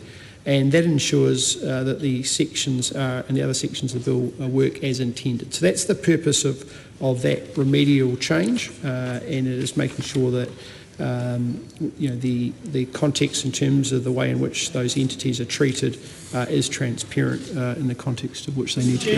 Thank you. Just before I take the next call, I just want to. I have gone back through the tracking sheet, and we have last night people did talk about clause 30. So just to note that if we are focusing on questions around clause 30, that has been covered quite a lot. So looking for brand new, fresh material in that regard. So much. Ruben Davidson. Mr. Chair, and it's good to be able to take a call on this and to ask some questions specifically around not clause 30, you'll be pleased to know, around clauses 14, 23 and 29. Now this really comes from a question both around speed and also around the ability for tax law and tax legislation to keep pace with the speed at which the tech sector and platforms move, because we know that platform developments, platform shifts and changes often happen at incredible speeds. We can wake up in New Zealand and overnight it hasn't been night time somewhere else in the world, and a platform can have changed ownership, changed function. That can have quite serious impacts on how we capture the revenue spent or invested into or generated even on that platform. So in the summary here, the proposed amendments, it says, would provide certain underlying suppliers who make supplies of listed services through an electronic marketplace the option to include the flat rate credit as assessable income in their income tax returns. Goes on to say that this would allow them to deduct their expenditure for income tax purposes on a GST inclusive basis without the need for apportionment.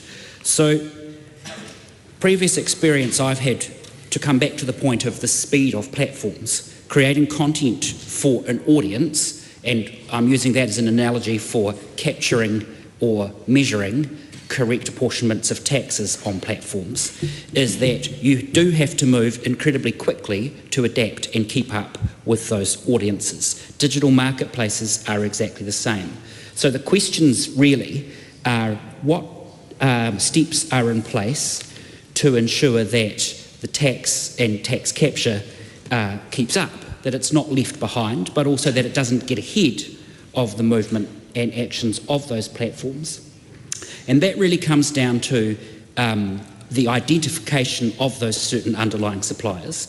Who and how often are those assessed and updated, and at whose discretion is that work taking place, and how can the Minister be confident that the speed at which tax regulation, tax law works is going to keep pace, not just over the next 6 months, the next 12 months, but really over the next 5-10-year horizon, when we can expect to see huge advancements in the way that these platforms operate and the speeds at which they operate, particularly in the context of artificial intelligence and all of the opportunities and advances that offers to this platform sector. So it's really, I guess, a question around a David and Goliath battle, even though currently the Goliath is the tax document sitting in front of me.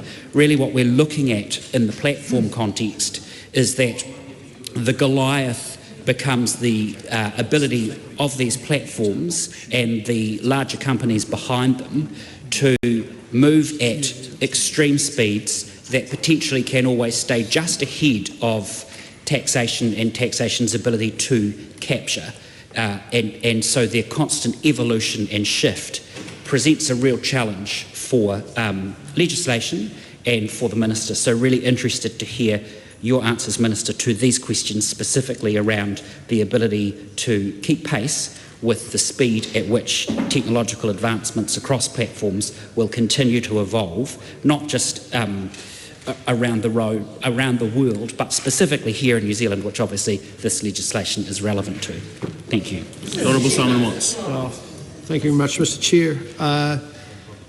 The question relates to clauses 14, 23 and 29, consistent with a question answered more, but I'll provide a little bit more context for the member's purpose. First and foremost, this is an optional area for a taxpayer. It is primarily looking at hosts, drivers and deliverers, and this is a result of the platform economy GST rules that came into force on the 1st of April 2024. It basically provides the mechanism for those individuals to treat the flat rate credit that they get from an online marketplace as assessable income instead of excluded income. And because they can choose it to be assessable income, that means that they can then deduct GST. And so as a result of that, the quid pro quo of being able to treat assessable income and therefore being able to claim GST means that complying with their tax obligations, as I noted before, is made more straightforward. So that's the purpose of that. The Finance and Expenditure Committee did consider this. They didn't make any recommended changes to this clause. They thought it was about right, and I'll leave it with that. Dr. Deborah Russell. Mr. Chair, I'm actually, again, very, very grateful to get the call on this because I want to move on to clause 35. So 35, and it's there's a particular reason why I wanted to be the one to ask the questions around this. Is to do with livestock valuation. My dad in a retirement village watches Parliament, and my dad happened to be a primary sector tax expert, and he knows the livestock valuation rules inside out. So I'm just going to say, Dad, I'm asking this question for you.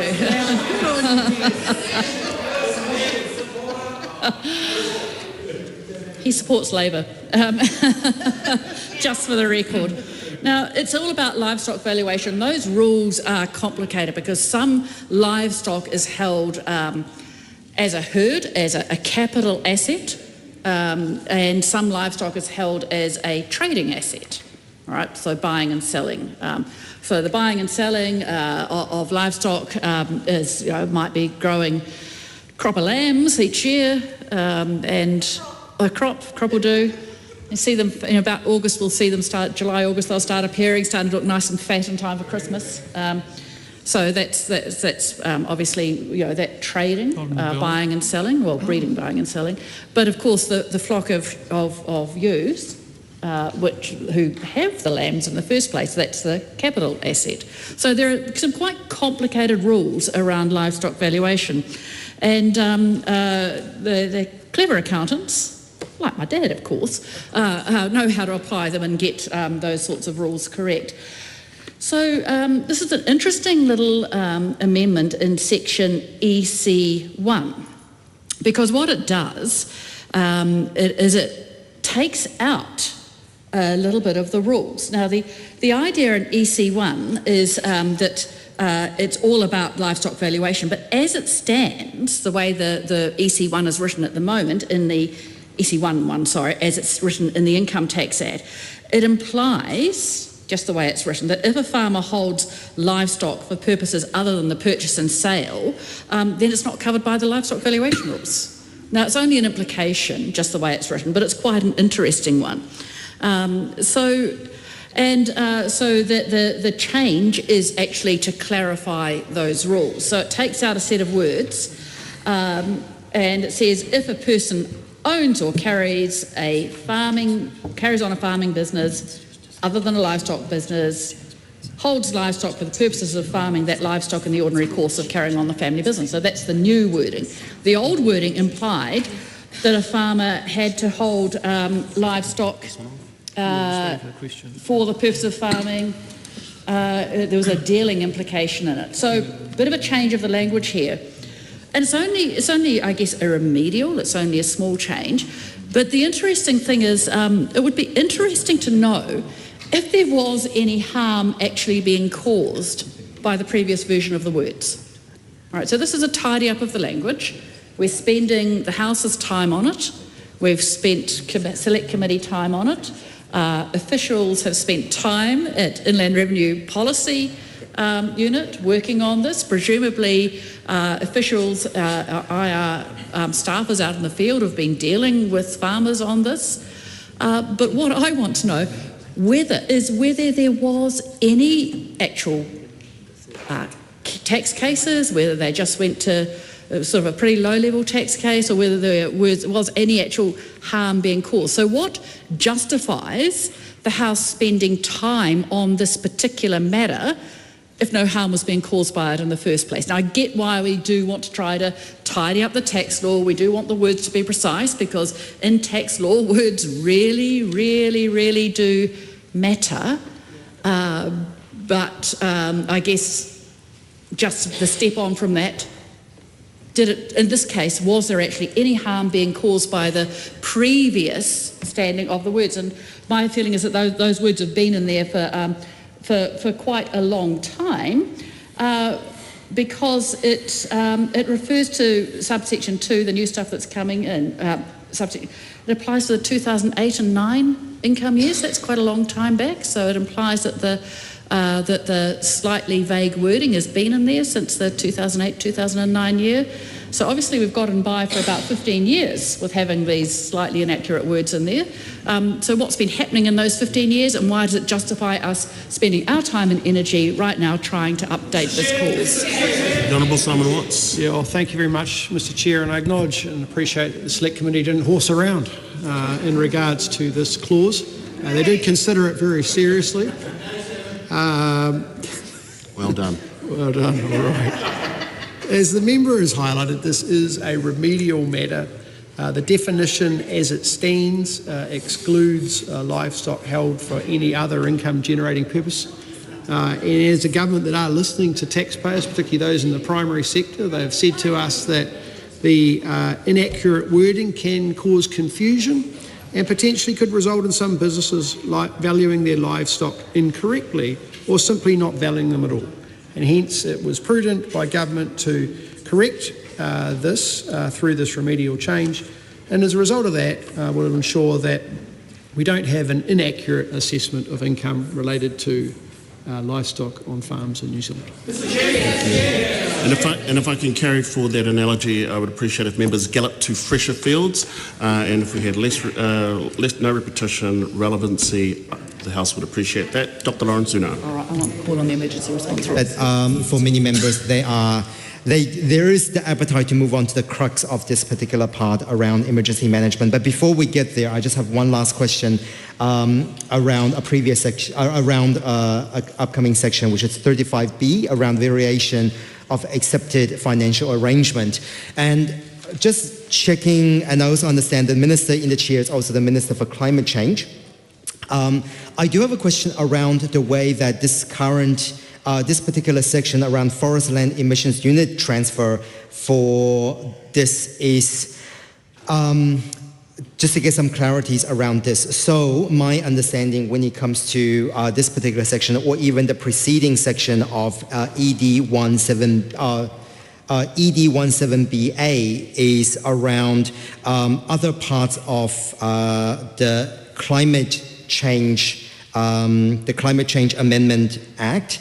But I think in this particular case, one of the things I was interested in is that with what is considered under Section 64 of the Climate Change Response Act, because we know that the ED17BA is empowered by Part 4, Subpart 2 of Climate Change Response Act 2002.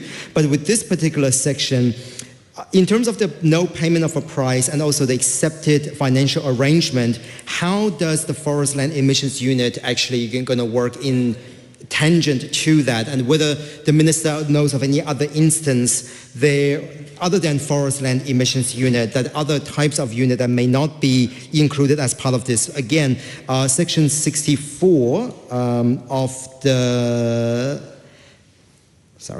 Section 64 of the Act is gives the opening for other types of potential unit. So I guess my main question is, two main questions. Number one, how would this work in tangent to ED17BA? And the second part of the question is, have there been other forms of emissions unit other than forest land unit that will be considered as part of the accepted financial arrangement? Dan Bidwell. The debate on this question now close.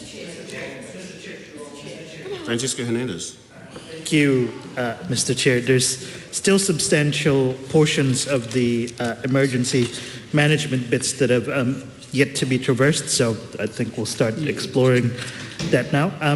I wanted to ask the question, though, of, this is the taxation annual rates for 2024 emergency response and remedial measures bill. So I'm looking at the regulatory impact statement, generic response to emergency events. Now, the officials proposed 5 different options in that regulatory impact statement. Option 1 is the status quo. That's self-explanatory. It's what we're doing now. Option 2 is the step-down approach, which they say would use tax measures as the basis for the generic measures. Option 3 is the step-down approach with information sharing, similar to the second one, except with information sharing. Option 4, extended information sharing to other emergencies. Option 5, emergency definition of emergency when depreciation income arises as a result of the emergency. So my question to the Minister is, which of these options was the one that was implemented in this legislation, noting that the preferred option of the officials was option 3? Was that the option that was used, or was it some hybrid mixture of the other options? Just curious on what option ended up being preferred was, because I've tried to read through this legislation. It's very long, it's very complex, so I don't necessarily understand which option we ended up going with, so keen for explanation from the Minister. Now I turn to 53B, the part FP3, I believe. So that one has a section around definitions of various things. So my question is related to the emergency event period, particularly B1. So that's clause F53B, the new subpart FP, the subpart FP3, the definition section under B1, which is the last day of the income year, that is 5 income years after the income year referred to in paragraph A. Now, just curious why it's 5 income years? Is that the sort of standard thing in the legislation? Is that being defined somewhere else? Like, I'm curious why it's 5 income years. That seems like a long time, but it could be a short time. I don't really have much in the way of context, and curious to know from the Minister why exactly 5 years was picked for that period. Another question that I had when going through this legislation, and again, noting that unlike my colleagues, I'm not a tax lawyer, so I struggled to process and understand a lot of this. I'm asking a lot of definitional questions. The FP14 is when property becomes uneconomic to repair. I just want the Minister to, I guess, define that in layman's terms. What does that actually, what does uneconomic to repair actually mean? And I guess when it goes on to say when the person reasonably assesses that the item is uneconomic to repair, is there other judgments or thresholds that go into that, or is it purely up to the whim of the individual to decide when things are uneconomic to repair?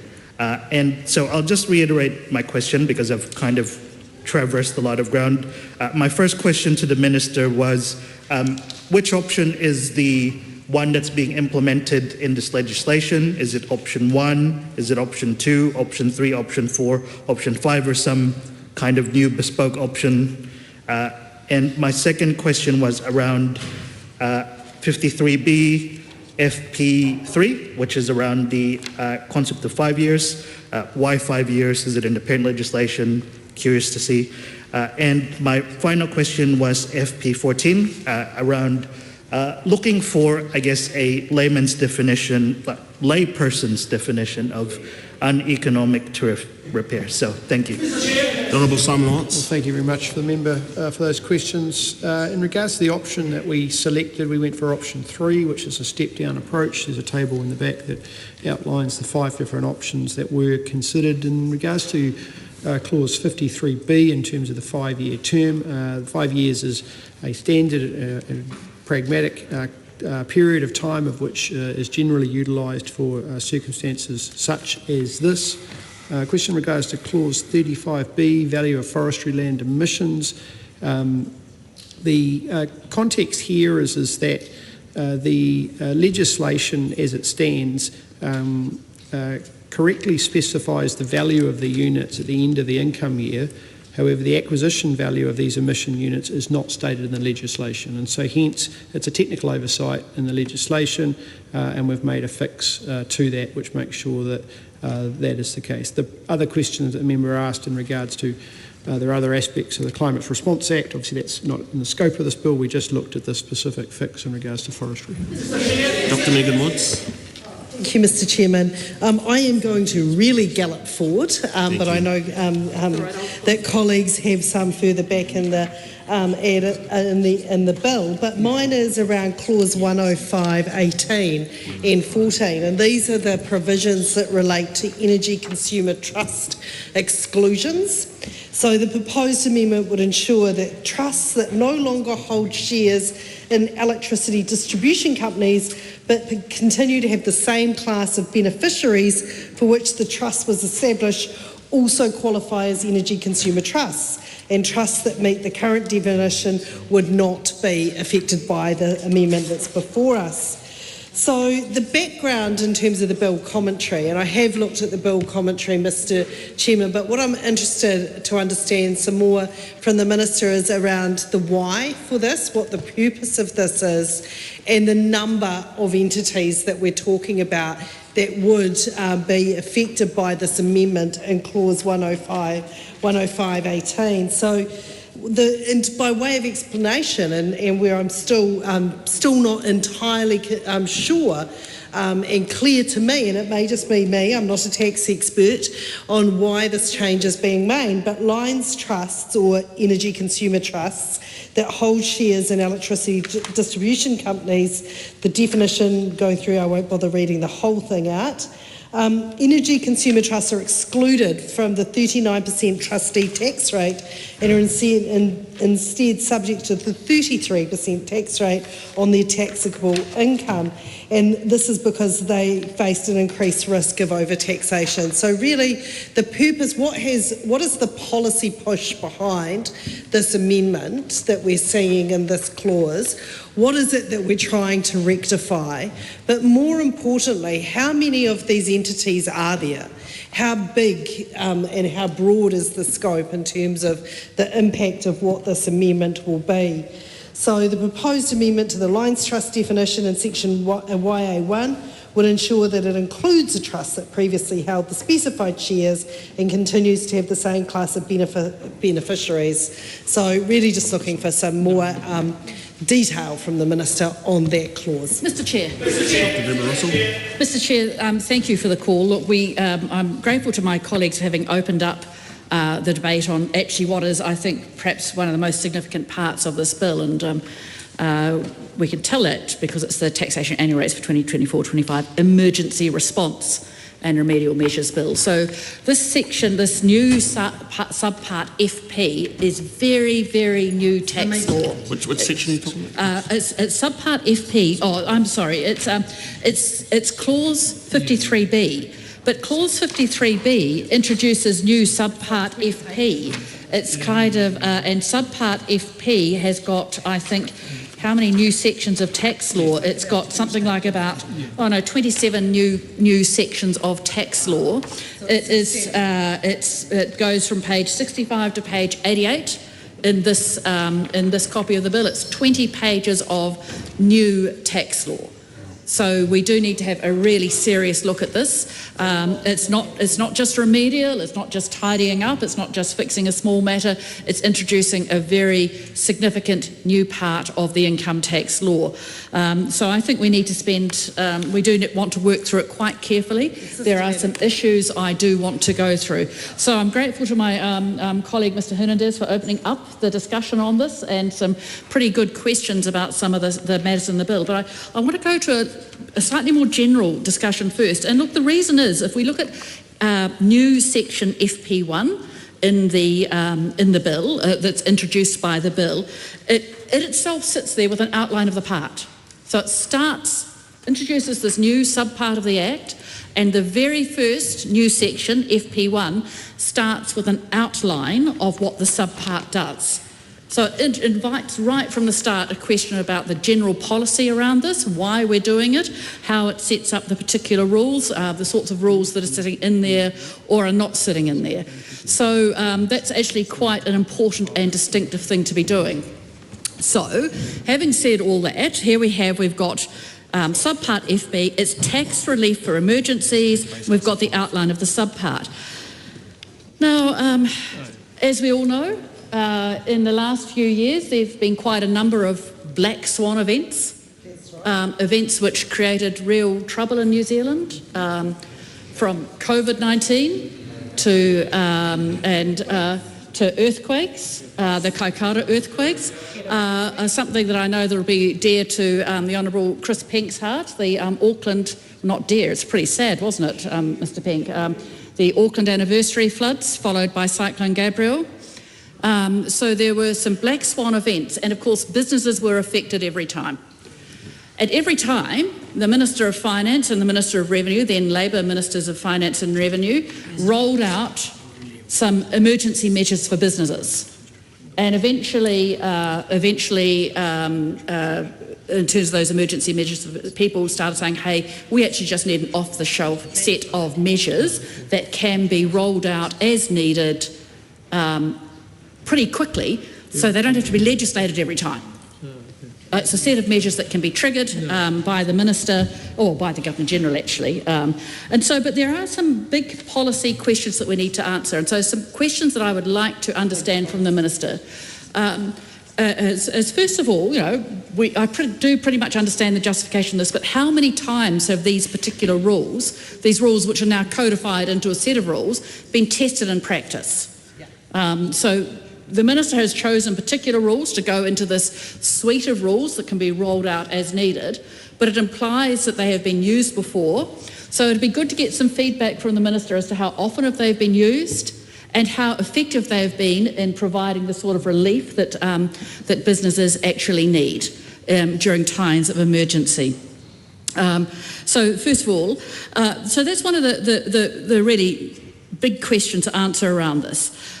The second thing is, I know I said that people were approaching us, and of course they were approaching us as the government, but it'd be good to know from the Minister whether the same people also approached him once he became the Minister of Revenue and stressed that these rules were important. And I think they are important. I think there's bipartisan agreement on these rules, but it'd be good to know which types of organisation, which types of people actually came to the Minister and said, please get this off the shelf set of rules available. So if I could have some response on that. There is, and I suppose there's a further set of questions around that. There are a number of rules sitting in this. So if we look at it, there's a rollover relief for particular property. There's relief for when income earning activities are interrupted. There is, Mr Chair. I move that debate on this question now close. Dr. Deborah Russell. There are rules around... Can I just ask you to get to the questions? Okay, the timing of depreciable property, for employment-related relief, there are spreading rules for when livestock is destroyed. What I want to know from the Minister is how he chose which rules were going to go into this particular piece of this brand new subpart of the Act. So 3 questions there for the Minister, and I think all quite important questions. One is, how often have the rules like these been deployed, and what effect did they give to the how much did they help the businesses? 2, where did the people who approached us, were they the same people as approached the minister? Who were the people who were asking for these rules to be implemented?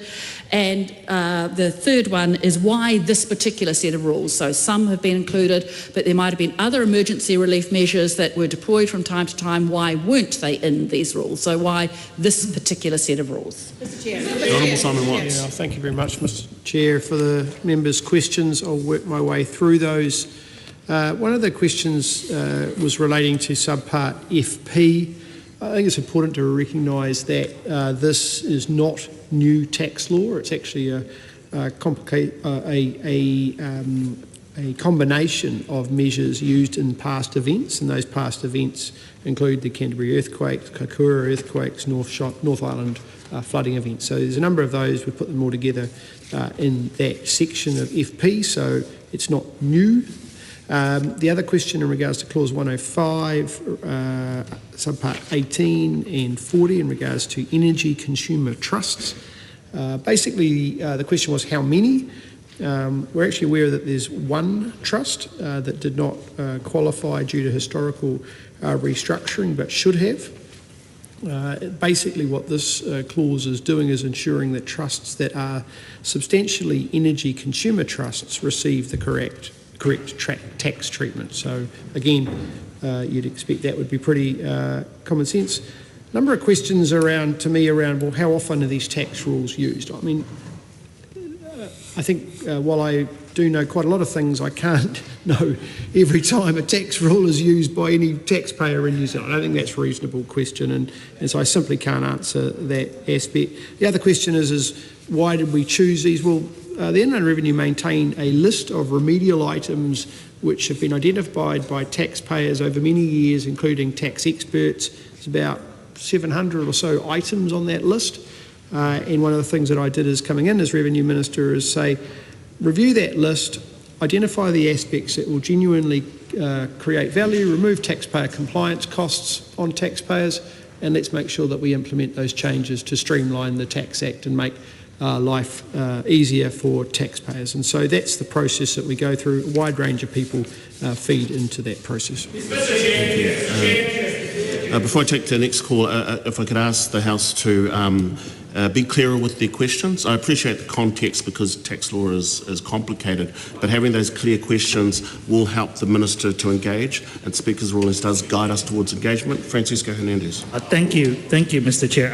I had a couple more questions going through this legislation, and my questions are around FP20 and FP21 and also FP23. So I'll just go through them. FP20, my question is around, and look, as I think a lot of people involved in this debate are not tax lawyers, so I won't repeat that I'm not a tax lawyer. Question on FP20C, the period of 8 weeks starting on the date the emergency event begins.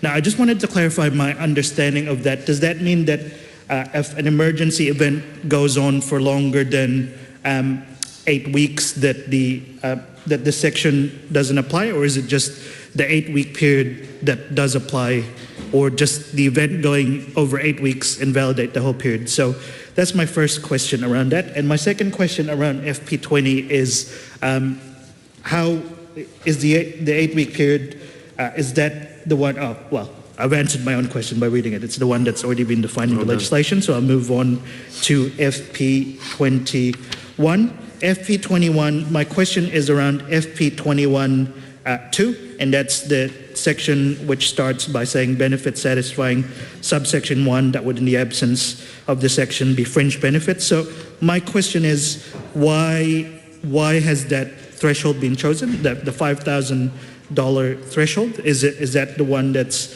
already in the parent legislation, or is that the one that the Minister has had advice on that that's the appropriate measure? Just curious, I've never engaged with a fringe benefit tax system in any way, so curious for an answer for why it's specifically 5,000 that's been chosen as the threshold.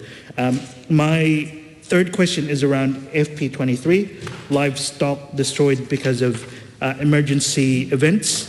Now, My question is FP 23 1C around the issue of mixed-aged female breeding animals that the person expects to have had at the end of the income year.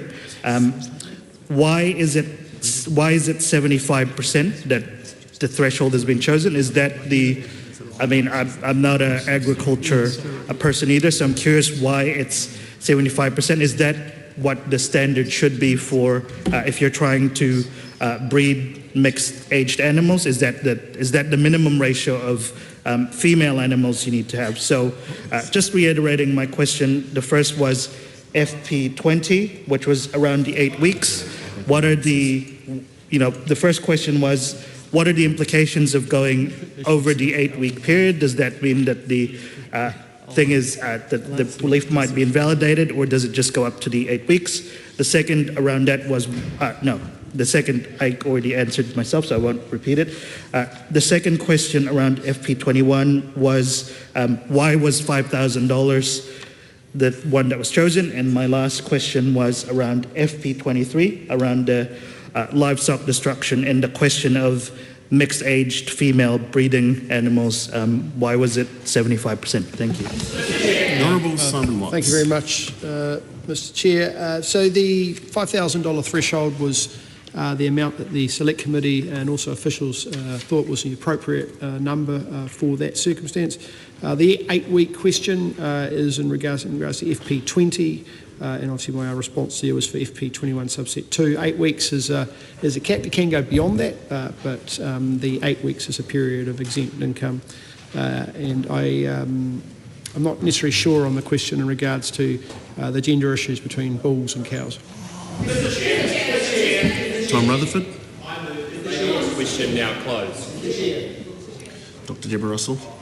Mr. Chair, there is a really important question which is going begging in this, and that is what is the definition of an emergency event?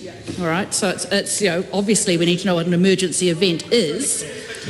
So, and typically in terms of defining, getting a definition of a term, Section Y of the Act, but often in subparts, the subpart of an Act will have its own definitions within it. So FP3 has got a series of definitions, affected class, affected depreciable profit and so on. It doesn't have a definition of an emergency event in there. Now this is so I went to Section Y of the Act, looked for it there, and it's not in Section Y of the Act.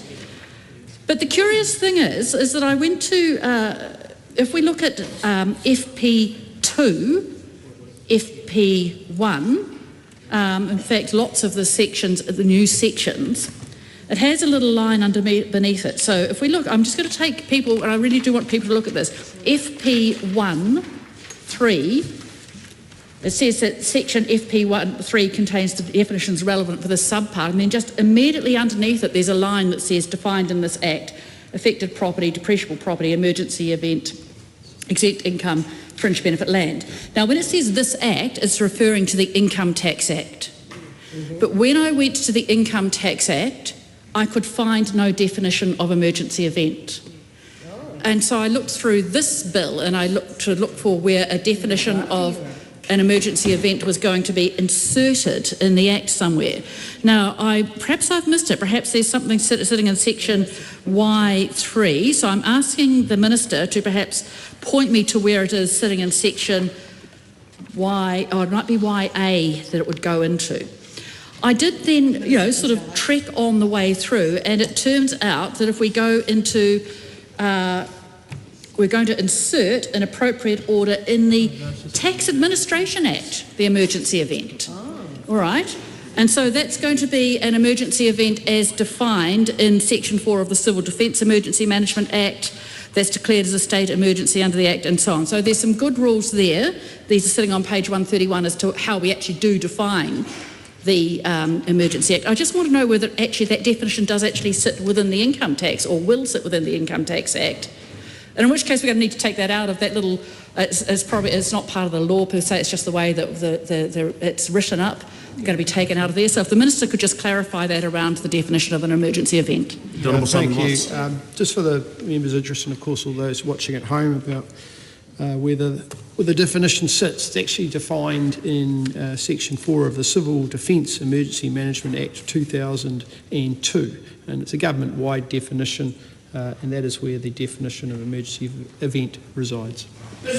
Dr. Lawrence, Thank you, Mr. Chair. I actually just have two short questions for the Minister on this part, on Section 53B. I think one of the ones is we have seen sort of consistently throughout this particular part, FP5, to give you an example, FP5 subclause 1.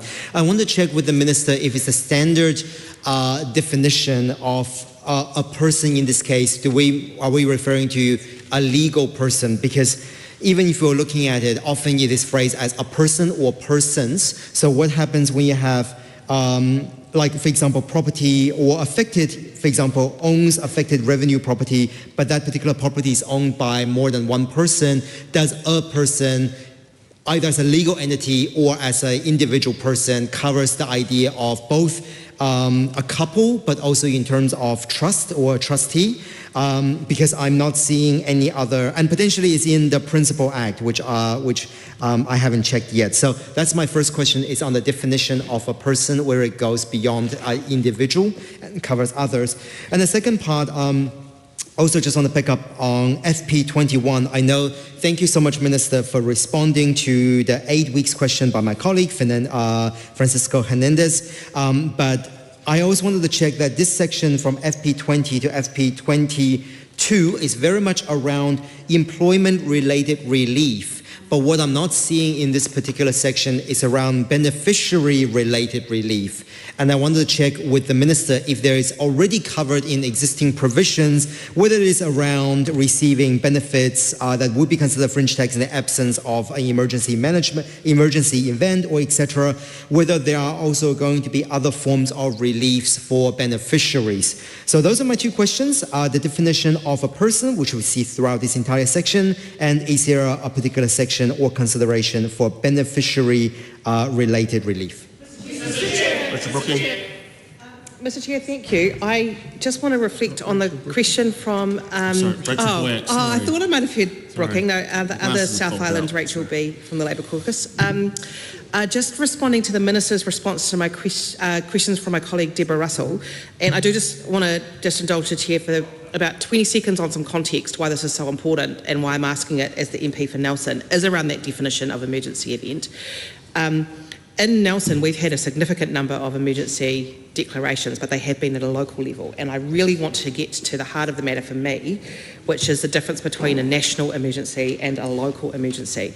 The Minister just said, so I'm going to just bear with me, but I'm just going to start page 131 of the bill, where we do have this definition of an emergency event. And it means an emergency as defined in Section 4 of the Civil Defence Emergency Management Act that is declared as a state of emergency under that Act. And then there are two further pieces related to the Biosecurity Act, which I'll just ignore for now.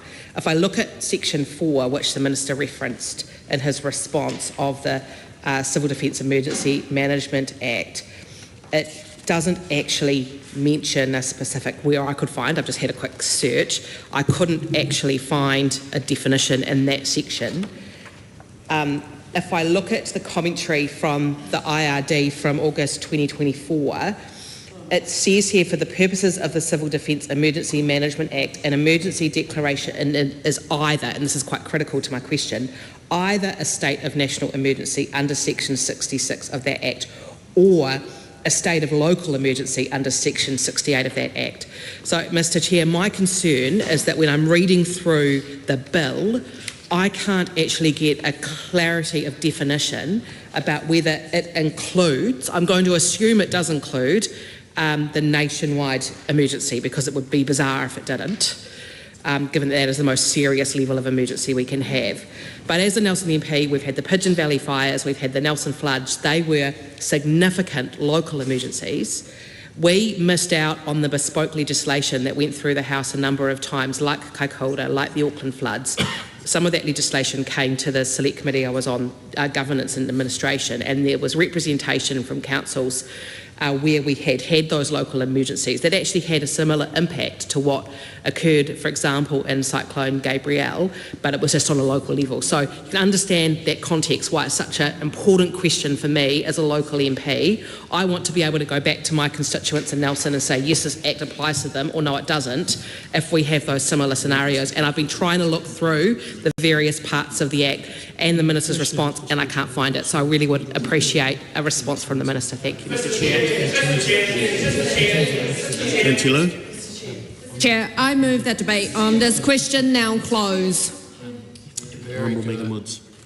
Mr Chairman, and I have a question for the Minister relating to, I think, what is one of the most often asked questions of government in the case of an emergency situation in terms of the taxation system, and that's the use of money interest question. Now, this bill and the emergency provisions does make changes through an amendment to section 183 ABA of the TAA, and that allows for the Commissioner to remit the use of money interest following the declaration of emergency event. This is a change in process only, according to the bill commentary, because currently the Commissioner can choose not to charge interest on late payments, but this is something that obviously for people causes a great deal of anxiety in the wake of a natural disaster, and that's usually done by Order in Council. But the Order in Council power is going to be retained under the amendment which is in this bill, because it's saying there could be situations where it is not declared as an emergency under the Civil Defence Emergency Management Act of 2002.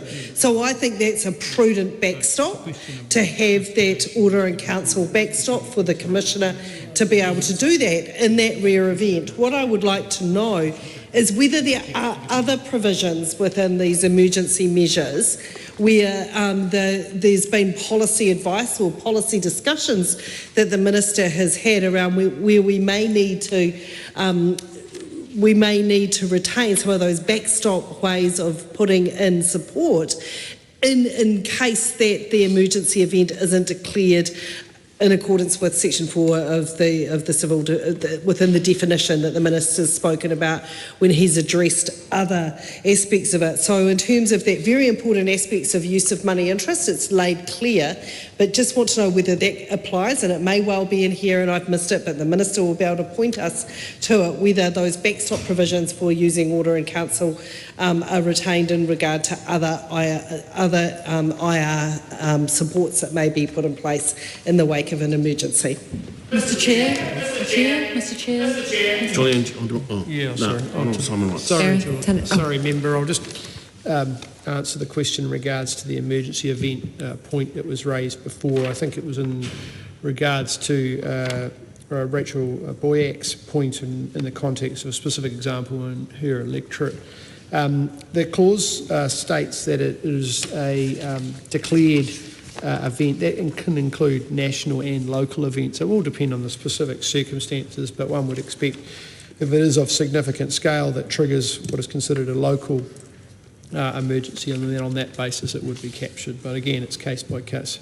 The question asked by the Honourable Dr. Megan Woods in the context of use of money interest around sections 183 under the Tax Administration Act late payments portion.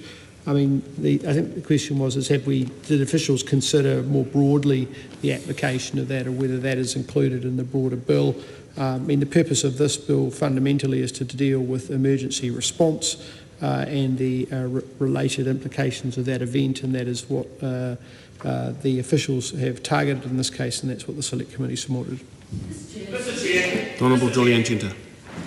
Kia ora, Mr Chair. This is my first contribution and questions today in this debate, and I just wanted to bring up the changes to the Family Boost tax credit, which are in clause 91C. It's a new, replacing section MH3.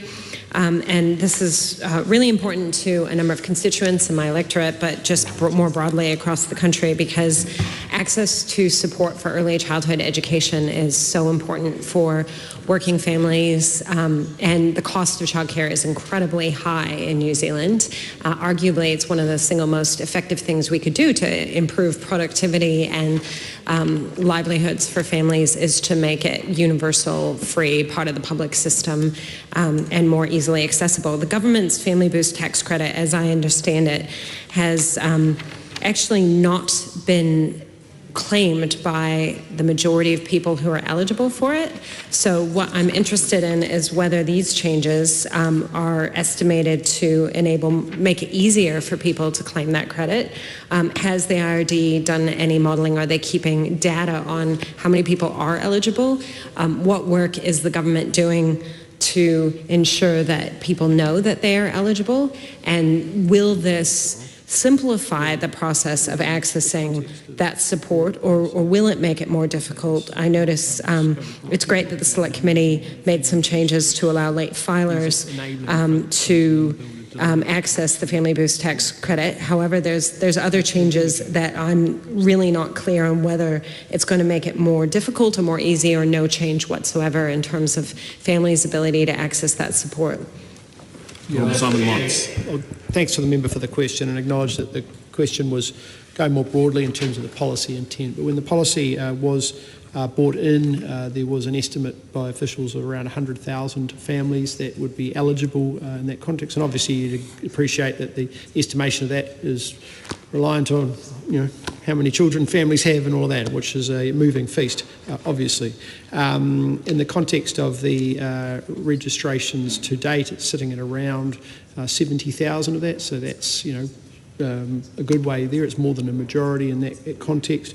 And the IRD are working actively through their operational matters to increase that number, and it's something we're monitoring very closely. But the purpose of this clause is just to deal with some of the more remedial matters that were identified as part of that legislation to make sure it works appropriately for Dr. Deborah Russell. Mr. Chair, I want to ask another livestock-related question. It's part of the emergency relief measures, and it's new section FP 23 as part of Part FP. And this one is to do with income spreading for forced livestock sales.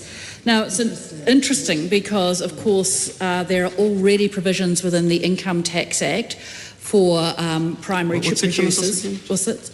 Oh, sorry, it's new section. It's clause 53, whatever it is, 53 that introduces all the emergency provisions, but it's new section FP 23 within that. Right, so, and it's on page 84 of the bill, if you're looking. So there are already existing provisions that allow farmers and some other primary producers, I have to go and look it up to know exactly what, to spread their income over a number of years. And that income spreading provision is in there for a very good reason. It's because farming by its nature can be afflicted by real ups and downs due to the climate and to things like droughts and so on. So farmers already have the ability to spread their income over a number of years. So why then was it thought necessary to add some extra provisions in FP 23 to allow another sort of spreading of income over years? So why weren't the existing provisions good enough? What needed to be done to make sure that this better reflected what needed to happen in an emergency situation? Now, I appreciate it means that they'll still return all the income over a number of years and so on. That's not going to change the amount of income they return, but it will change the amount of tax they pay. That's the point of the income spreading provisions. It's a policy type question, I guess, but also a technical one. Why weren't the existing provisions good enough? Why did we have to add in these extra provisions to cope with that situation for farmers? Lawrence Unum. Thank you, Mr. Chair. I have two quick questions for the Minister, and I want to also thank the Minister for responding to our questions in a concise manner as well. The first question is on clause 53B, so still on emergency management on FP 16, and both questions are relating to the presumption of duration or period.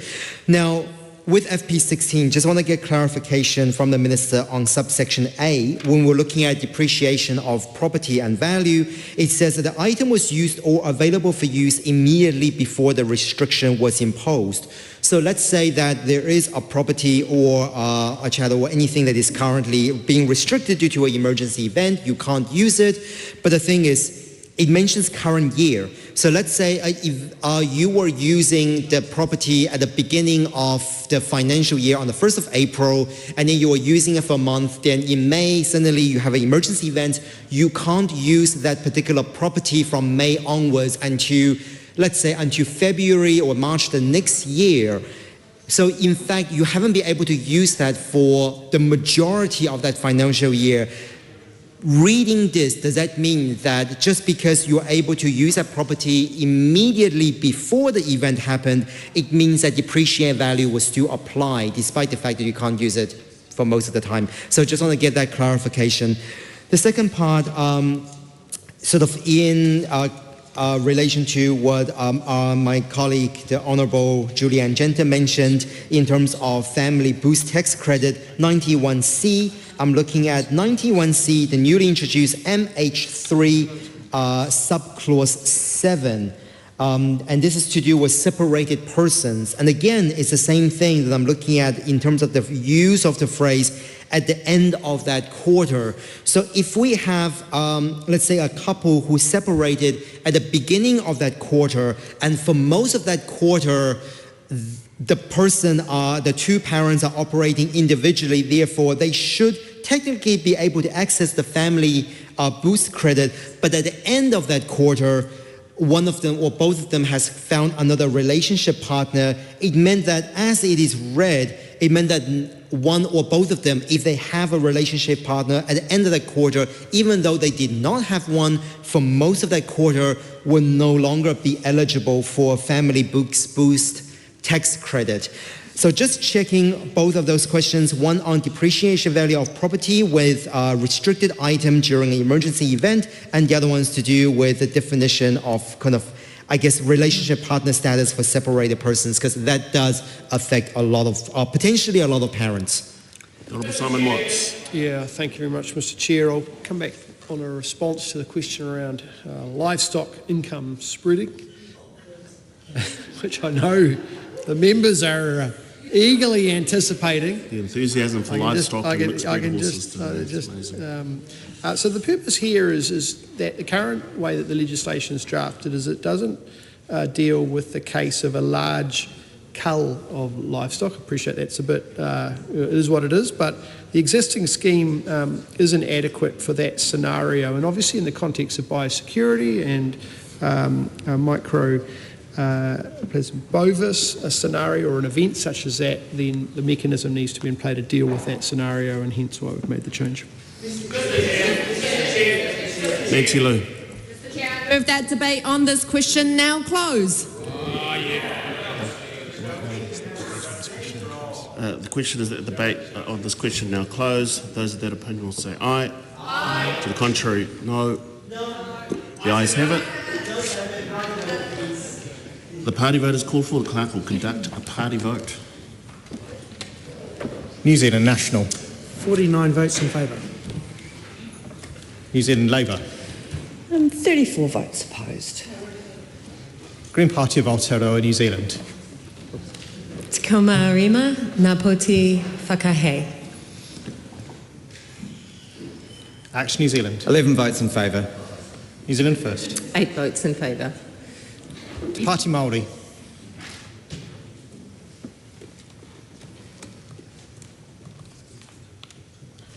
Labour. 34 votes in favour. Green Party of Aotearoa, New Zealand. Te kaumārima ngā poti whakahei. Action New Zealand. 11 votes in favour. New Zealand First. 8 votes in favour. Party Māori.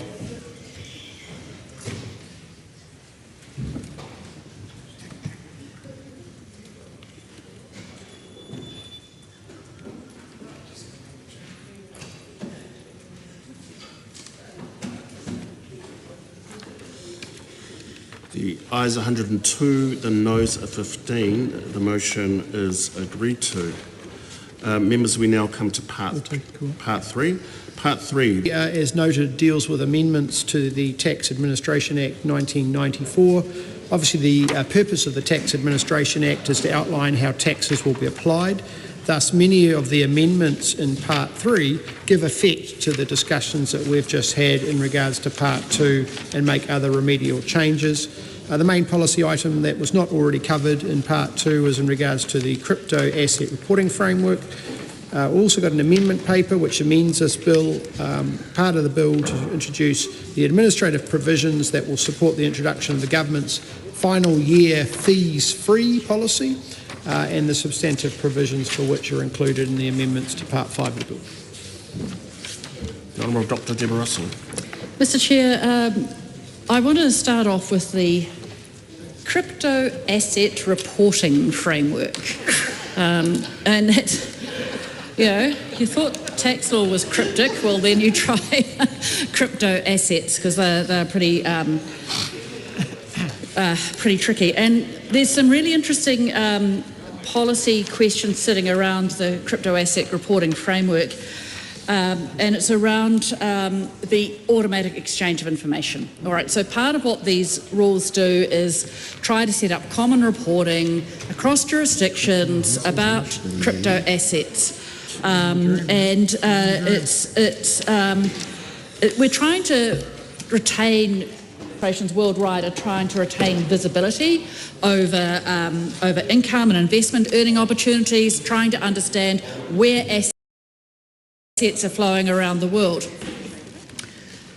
And ordinarily, we perhaps might have been able to thrash this out in select committee, except it's an issue that can't quite be thrashed out in select committee. And that's to do with the concern about information from New Zealand taxpayers with respect to crypto assets flowing around the world. But we've just come across, had some pretty interesting developments in the United States of America with the new regime there and the extent to which the information that they are receiving gets shared by to entities who ought not to have it. Now look, in New Zealand, our staffers at Inland Revenue, the people who work for us, are bound by some pretty tight rules around what records they may or may not look at. Information that Inland Revenue holds should not escape from the bounds of Inland Revenue, and actually mostly it simply just doesn't. It stays put there. Our tax officials are highly trustworthy. But we do know that in, unfortunately, well, however you might see it, but in the United States of America, who are part of this crypto asset reporting framework, that information that goes to the US tax authority, the name has escaped me, it's so late on Thursday. IRS. The IRS, thank you. I am tired, the IRS. We know that's been shared now, or has been threatened to be shared with entities outside of the framework of the American government, and particularly with entities and people who may not have been bound by the same restrictions around privacy and the like. I just wondered to what extent the Minister has done any work around this or consulted his officials around it, given that we are now entering into this crypto asset reporting framework, and of course we have other information sharing schemes as well. So I'd welcome a comment on that from the Minister. Yeah, well, thank you very much for the member, and for those tuning in, we're on part 3 of the Income Tax Act. We're into our 7th hour, just in terms of the clock there, so buckle in. We're on to crypto asset service providers, which is a great area.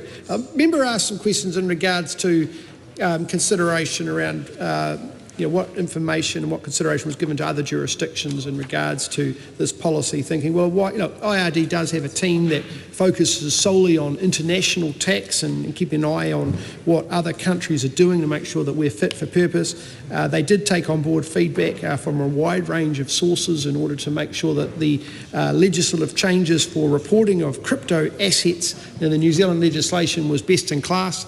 And I'm very confident as Minister in the IRD ensuring that they've done due diligence and due process. And of course, the very competent Finance and Expenditure Committee led by Cameron Brewer also reviewed this bill. Actually, it might have been other members before that, of course, but they went through and I believe that they were very comfortable with this section as well.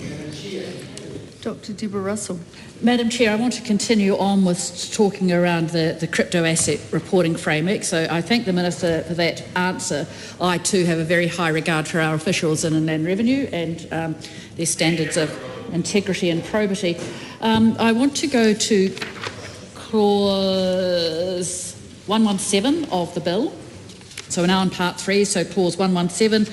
It starts on page 129, but I actually want to look at 1173, and we're inserting in there the CAF document, so what a CAF document means. And it's the International Standards for Automatic Exchange of Information, Tax Matters, yada, yada, yada. But again, it's not a very, I don't want to get very specific about this, but it gets amended from time to time, and it gets amended by the OECD and the group of 20 countries, adopted by the OECD. What in effect we're doing is we're outsourcing some of our tax law to the OECD. Now, we've done that before, and again, I think it's probably appropriate to do it again. What is concerning here, so it's the CAF document as amended from time to time. How is Inland Revenue going to be advising people who are affected by this that in fact the OECD document has been amended? Pretty good system on that Inland Revenue for advising when there's new rules coming out, new interpretations, new policy statements, new case law all coming out, but when we're waiting on entity from overseas to adjust something, what is going to be the system for ensuring that people who are affected by this get to know that there has been a change in the underlying OECD document? Honourable Simon Madam Watts. Chair, the section that's being referred to here, section 117, part 3, subclause 3 of CAF. Now, of course, just for those that have been watching, we've been talking about livestock. We're not talking about that CAF. We're talking about the CAF definition for the OECD, just for some members' family that are watching at home. They might be getting excited at this point. Look, as member knows, there's a lot of information sharing that goes on between jurisdictions. This is a very routine piece of legislation around the format of which that information is shared. A lot of robust consideration around releasing of any of that information, of course, but these things get updated regularly, as do a lot of these clauses, and this is simply reflecting those changes. Mr. Chair, Madam Chair. Carl Bates has a question. We're still having questions. We've just started part 3. Make your comment. I move that debate on this question now close. Dr. Lawrence Yunnan. Thank you so much, Madam Chair. I was excited when I thought that Mr. Carl Bates was actually going to take a call on part 3. I have a question for the Minister. I have actually a number of questions for the Minister on the Minister's amendment paper number 247, and specifically the new clause 118BA on a new section 7 quadruple A on the final year fees free scheme. So I guess to start with, just going through the supplementary analysis report that we have seen that in the supplementary analysis report that the SAR, there are a number of limitations to this particular bill. And I think the one that I'm most interested in, I mean, we understand there's a whole bunch of coalition agreement that have to fulfill it, etc. It's the constraint by the limited stakeholder engagement. So my first question to the Minister is, what student body, and particularly when we're looking at student body from disadvantaged communities like Māori and Pacifica student organizations, has the Minister or officials consulted with with this particular policy? And that is, I guess, if you want to relate it to a clause 7 quadruple A subclause 1 on the administration of the final year fees free scheme. Now, going through the SAR, there is also a number of concerns, and I think one of the things that are, two of the things that are quite concerning was the complete change of focus in terms of this particular policy, changing from encouraging participation in tertiary education to incentivize learners to finish their studies or training. Understandably, both are important, but by shifting this focus And the primary consideration of this is due to the overwhelming barrier for Māori and Pacifica students in terms of access to tertiary education. What is the minister doing, or has the minister considered how are we going to be able to encourage participation in tertiary education as a result of this particular new or altered, I guess, the changes that we're making to this particular fees-free scheme. And I think the next question is whether the Te Tiriti Waitangi analysis as well as the Waitangi Tribunal report on this precise point of the fees-free scheme, shifting from first-year fees-free scheme to the final fees-free scheme, has been genuinely taken on board by the ministers and by the government when deciding this particular shift. And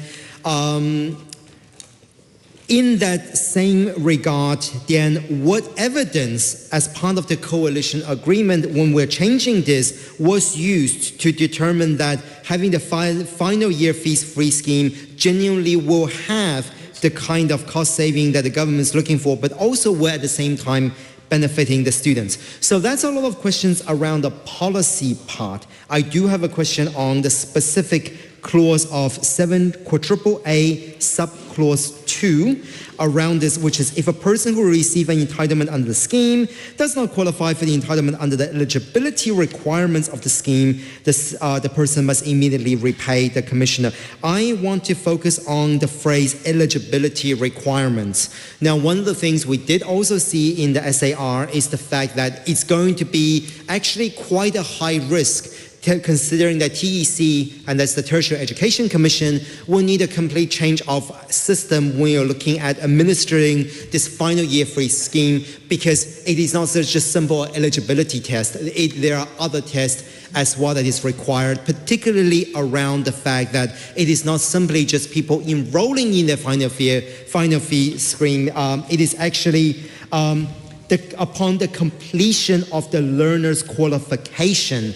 So in that regard, what sort of evidence and advice has the minister received that students are able to pay for that first year, third year, I guess, up front?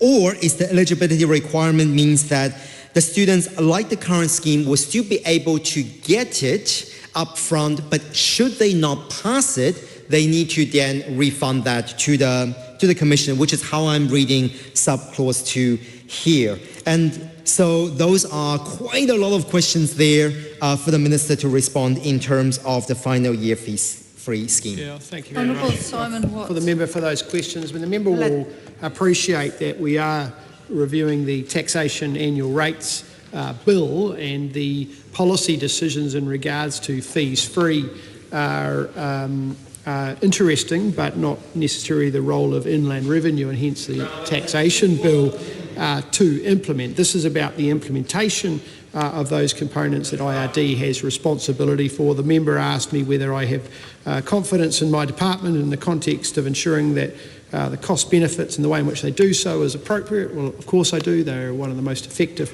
entities operating in this space. The other question was around the submissions and whether there were any submissions as a result of from those within the tertiary sector or students. Well, as the member will know, there was 28 written submissions. I think the Select Committee saw 16 of those in person. A wide range of input from a wide range of sectors, including experts. And we're comfortable that the views of those that are impacted in regards to the implementation of these tax rules has been appropriately captured through the work that's been done by both the Select Committee and the Government. Honourable Dr Deborah Russell. Oh, thank you, Madam Chair. I've got some more questions on the crypto asset reporting framework. I want to go to it's clause 150 of the bill. It's on page 146. As we're trying to keep track of where we're all going on this. And it's the clause that when it goes into the Tax Administration Act, it will put the actual requirement for reporting on users of crypto assets or people who hold crypto assets. and of course it does all sorts of things, but a crypto asset user must report stuff to the relevant authorities and so on. But the question is, I suppose, a fairly straightforward one. We have a self-assessment system in New Zealand. We rely on people who are supposed to be taxed actually reporting their income themselves and reporting, taking the steps to report themselves. Most of us get caught, I shouldn't say caught, in the tax net, it's a traditional phrase, because we're earning salary and wages and it goes. But in this case, we're looking at crypto assets, which by their nature are cryptic and hard to track down. So I'm just going to ask a little bit around how the Minister anticipates that this particular reporting frame, these reporting requirements will actually be policed, and the extent to which Inland Revenue will be able to track down and require this reporting of people who actually do hold crypto assets, whether he anticipates that in fact people will come forward and report on their own crypto assets, or that Inland Revenue will have to employ various measures to try to track them down. If the Minister could just comment on that. Yeah, well, the member will be aware that IRD have a big and significant focus on compliance and integrity matters. They received additional funding by this government to increase the amount of work they do. That obviously includes the components around the crypto assets framework.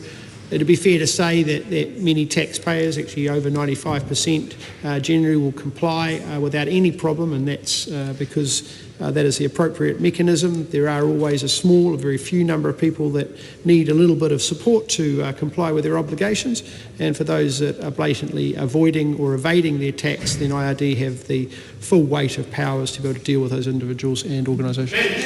Honourable Dr. Deborah Russell. My final question on the crypto asset reporting framework.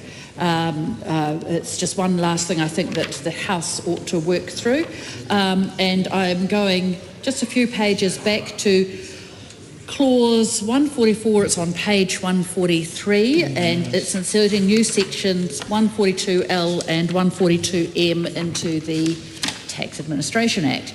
And what's sitting in here is the penalties for non-compliance with the rules, and there are various amounts sitting in here as to if they don't take reasonable care to comply with the requirements.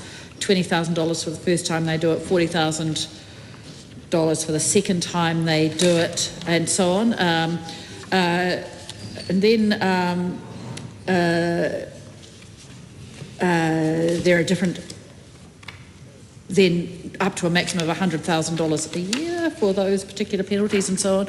What I want to know from the Minister is just how those particular penalties compare to other penalties in the Income Tax Act, in the Tax Administration Act.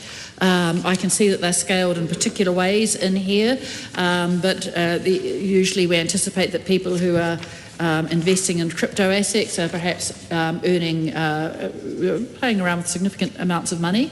So I want to know how proportionate the Minister thinks those penalties are, especially in relation to other penalties within the Income Tax Act, the Tax Administration Act. I thank the member for the question. The member's right. I mean, the area of crypto assets and the financial flows that relate to that are significant. There was in the region of around $1.4 billion of potential fraud and hacking of this currency at a global level, so there's a lot of money flowing through there. IRD do see this as an area of risk and have hence applied what they believe is proportionate penalties to deal with the scale of potential risk that they deal with, and they do that across all tax types. Carl Bates. Madam Chair, I move the debate on this question now close. I'm going to allow one more really specific question. Make sure it's specific. I'm going to take one from Lawrence Yunnan and we'll see how it goes. We've actually spent quite a long time on this piece of legislation, albeit that this part we haven't been on for so long. I might take a second one.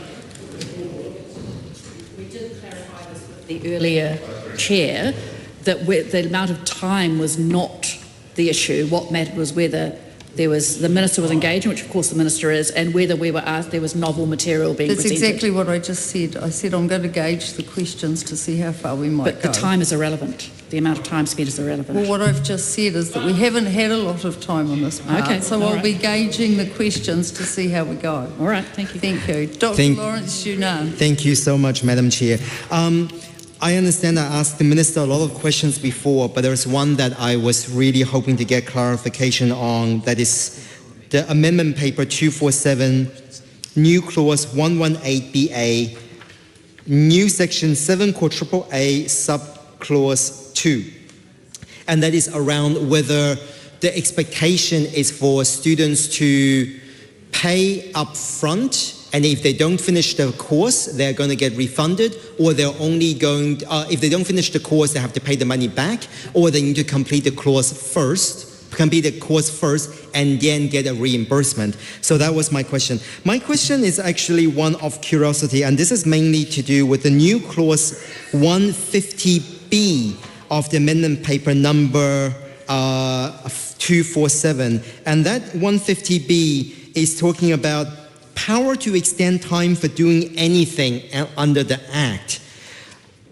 In terms of comparing this Act to the Principal Act of the Tax Administration Act 1994, I'm curious to know from the Minister on why was there the removal of the part within a fixed time cannot be so, or cannot be, or is not so done. So the current phrasing or updated phrasing is, if anything is required by or under this Act, Income Tax Act, etc., to be done by a taxpayer by a specific date or within a fixed time. But then there is a changing of wording from the existing one. I want to check with the Minister on why the wording was changed and what is the intent of this change of wording. And that also applies to subclause 2 as well in terms of the change of wording. And just finally, just checking that if, considering that this is replacement of section 2261 and 2 and not specifying subclause 3, just want to get reassurance from the Minister that anything that is done here by order of Council is to consider secondary legislation. Honourable Dr. Deborah Russell. Madam Chair, I want to touch on a matter that's associated with the new emergency provisions, the emergency response provisions, but it's a matter that's canvassed in the Tax Administration Act, not in the Income Tax Act. So it's very properly within Part 3, and we haven't touched on this previously. So I want to go to new, so it's clause 151B, and it inserts a new section, a couple of new sections in the Tax Administration Act, 151B on page 147. Now, and what this is to do with is when a person who is attempting to use these emergency relief provisions, when they must notify the Commissioner by of having actually used those emergency or wanting to use those emergency relief provisions.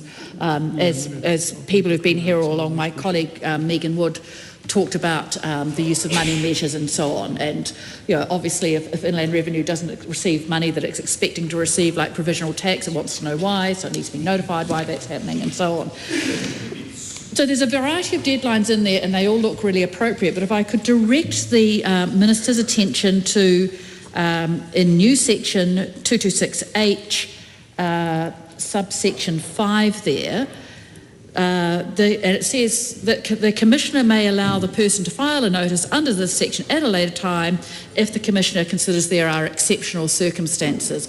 I wonder if the Minister could just give us a little bit of an insight into what he would regard as being exceptional circumstances, given that these measures already allow a lot of relief for people who are caught up in emergencies. Now, obviously, we try to look after people in those circumstances. There's already a lot of lenience in these provisions. What becomes exceptional circumstances, even in the context of an emergency? Yeah, thank you very much, Madam Simon Chair. Watts. Just answering the two questions that we've had. We'll start with the last one in regards to 226 subsection H5. I mean, exceptional. I mean, one would appreciate that in emergency events, these are fast-moving, they're complex. they are not always the same. And what we are simply acknowledging in this case is that sometimes the circumstances do mean that the Commissioner of IRD, who is highly competent and experienced in dealing with this, has the ability to be able to make a call in regards to a scenario to allow decisions to be made quickly. And I think that is the purpose of that clause, and that allows that Commission to do so. In regards to the questions by the member in regards to students, just to clarify, students must complete the course, and once they've completed their course, then they can apply for reimbursement. Members. Madam Chair. Yes. Madam Chair. Dan Bidwell. I move the debate on this question now close. The question is that debate on this question now close. All those in favour will say aye. Aye. To the contrary, no. No. The ayes have it. Party vote is being called for, please, Clerk. New Zealand National. 49 votes in favour. New Zealand Labour. 34 votes opposed. Green Party of Aotearoa, New Zealand. Te kaumarima ngā poti whakahe. Action New Zealand. 11 in favour. New Zealand First. 8 in favour. Te Party Māori. 6 opposed.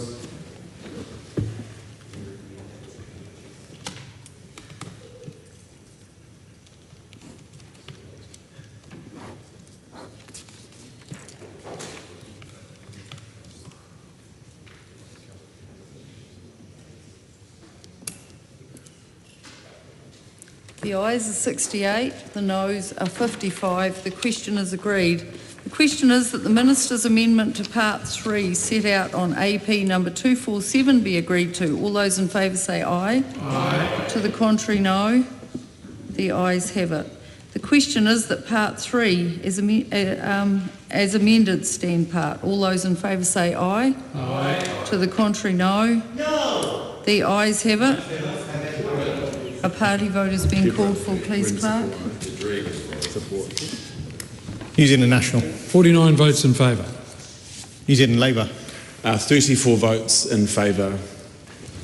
Green Party of Aotearoa, New Zealand. Te kaumarima ngā poti whakahe. Action New Zealand. 11 in favour. New Zealand First. 8 votes in favour. Te Party Māori. 6 opposed.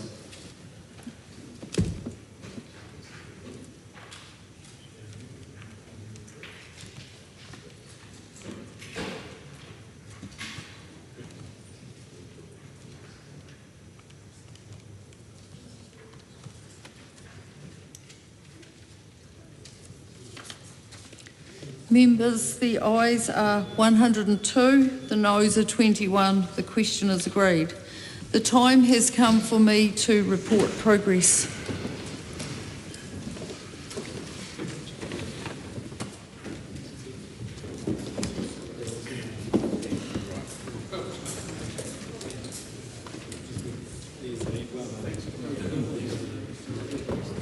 The House is resumed. Madam Speaker, the committee has further considered the taxation annual rates for 2024-25 emergency response and remedial measures bill and reports that it has made progress on the bill. Madam Speaker, I move that the report be adopted. That bill is set down for further consideration in committee next sitting day. The question is that the motion be agreed to. All those of that opinion will say aye. To the contrary, no. The motion is agreed to. That bill is going to be considered in committee next sitting day. I call on members' order of the day number 10. The debate on the report of the Finance and Expenditure Committee on the inquiry into climate adaptation. I call on the chairperson of the Finance and Expenditure Committee to move that the House take note of this report. I so move.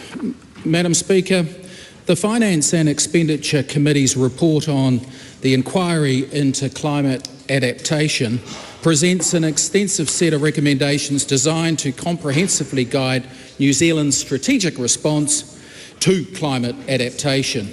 When a notice of motion was moved in this House with cross-party support, in May 2024, Climate Change Minister, the Honourable Simon Watts, said, an enduring and long-term approach is needed to provide New Zealanders and the economy with certainty as the climate continues to change. Madam Speaker, here in New Zealand we are feeling the impacts of climate change, and we are seeing more frequent and severe damaging natural events such as flooding, storms and landslips. Madam Speaker, in the Upper Harbour electorate, which I represent, memories of Auckland's anniversary floods on the 27th of January 2023 remain raw. Houses remain unoccupied, with liabilities yet to be settled. Worse, we lost lives in Wairau Valley on Auckland's North Shore. Natural disasters are costly, and we need to take steps to safeguard against loss and ensure the things we value most: our communities, jobs, industries and homes. We need to be prepared to withstand the impacts of climate change. Madam Speaker, the adaptation framework will set out the government's approach to sharing the costs of preparing New Zealand for the impacts of climate change. It will help communities and businesses understand what investment is planned in their area. For example, whether Council will build flood protection infrastructure and what support will be available to help with recovery from events like slips or floods.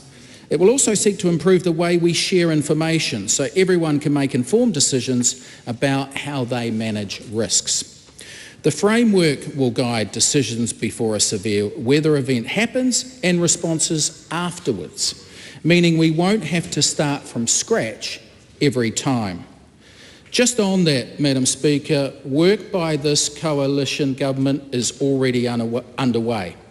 One example is the centrepiece of the, dare I say, taxation, annual rates for 2024-25, emergency response and remedial measures bill, which has been going through the committee of the whole stage, as viewers will have known. The pending change in this bill, Madam Speaker, will create a generic set of response measures that can be activated by order in council to provide tax relief to people affected in emergency events such as earthquakes, cyclones and flooding. That will give greater certainty and relief sooner than legislative tax changes having to be put through the House post-event. The bill also allows Inland Revenue to share information with other agencies upon request to help them carry out their roles in providing emergency assistance, such as the Ministry of Health. So the inquiry into climate adaptation, Madam Speaker, was referred to the Finance and Expenditure Committee with the number one term of reference stating the purpose of the inquiry is to develop and recommend high objectives and principles for the design of a climate change adaptation model for New Zealand to support the development of policy and legislation to address climate adaptation. That was the number one term of reference. The committee, Madam Speaker, in its report back recommends a climate adaptation framework that minimises long-term fiscal and societal costs, ensures predictable and fair responses for property owners, and improves access to quality climate risk information. Key in the report back from the Finance and Expenditure Committee's inquiry included recommending to the government that the climate adaptation framework should have the following objectives: minimising expected long-term costs, ensuring that responses and funding support to property owners, if any, are predictable, principled, fair and rules-based wherever possible. improving information flows about climate risks and responses, addressing market failures and supporting market efficiency, achieving a balance between central government leadership and community-led approaches. Another recommendation, ensuring people have the incentive and the ability to manage risk, reducing hardship and supporting an equitable approach, and of course, upholding the Treaty of Waitangi. These are all explicitly explained and extrapolated in the report that's available on the parliamentary website, Madam Speaker. The committee strongly believes the principles guiding the framework must include fairness and equity, national consistency, local flexibility and accountability. It should also promote transparency, minimise moral hazard and support evidence-based decision making. The report backed by the Finance and Expenditure Committee, Madam Speaker, calls for addressing market failures, balancing central government leadership with community-led approaches, something that's been talked a lot in the last 2 or 3 years, and ensuring individuals and financial institutions are incentivised to manage risks. Again, the report back stresses the importance of balancing centralised government leadership with decentralised, community-led actions, promoting local empowerment and responsiveness to unique regional and local conditions. With the committee's report calling for explicit legislative clarity to delineate the responsibilities between local and central governments. And Madam Speaker, as an aside, the government's emergency response legislation this term that will be shepherded through and the chair of the governance, deputy chair of the Governance and Administration Select Committee, Tim Costley, knows all about this. The government's pending legislation on emergency response that we will see this term will address ongoing issues as well as to where the accountability and responsibility lies and how government, iwi, local government can work more cohesively and effectively. Madam Speaker, the committee believes it has fulfilled the inquiry's purpose to develop and recommend guiding objectives and principles for the design of the climate adaptation framework. We, Madam Speaker, now look forward to the introduction of the legislation required to support that framework. As the Climate Change Minister, the Honourable Simon Watts, said back in May 2024, 10 months ago, Madam Speaker, an enduring and long-term approach is needed to provide New Zealanders and the economy with certainty as climate change, as the climate continues to change. And here in New Zealand, we continue to see the impacts of climate change with more frequent and severe damaging natural events, such as flooding, storms and landslips. So, Madam Speaker, this timing of this is perfect, it's important, it's critical for the Shaky Isles, and so we now look forward, Madam Speaker, we now look forward to the introduction of the legislation required to support the framework that the Select Committee has recommended in its inquiry. So, Madam Speaker, it's with great pleasure on behalf of the Finance and Expenditure Committee, past and present members, that I commend the committee's report to the House. Thank you. The question is that the motion be agreed to. Honourable Dr. Deborah Russell. Madam Speaker, I recall quite clearly the evening, and I'm sure that many of my colleagues in this House do, the evening Friday of Auckland anniversary weekend a couple of years ago, when the skies just opened and the water flooded down. I sat looking at our deck and it was just like a tap had opened. It wasn't rain. And I'm sure that was a common experience for many people here. My neighbours' houses slipped away, quite literally, just a few properties down from ours in Titirangi. Roads were destroyed. Horribly, lives were lost. What we know is that those Auckland anniversary weekend floods were because of a huge stream of water coming from the tropics, and it is highly, highly probable that it was strongly affected by climate change. And then just mere weeks later, Cyclone Gabrielle, hanging for days, it seemed, over Hawke's Bay and East Cape, and those winds and rains just pummelling the region. And of course that was on top of Cyclone Hale just a few weeks earlier. The loss of life was tragic. The devastation was incredible. Climate change is here. It is real. It is affecting us now, and we need to take action. Action to reduce the gases that are causing climate change, and action to adapt to climate change, and that is what this report is about. And what we have tried to do in the Finance and Expenditure Committee is to provide some high-level guidance as to how we should go about adapting to climate change. Some principles. One critical principle, which contrary to the previous speaker is not mentioned in the government's response to our report.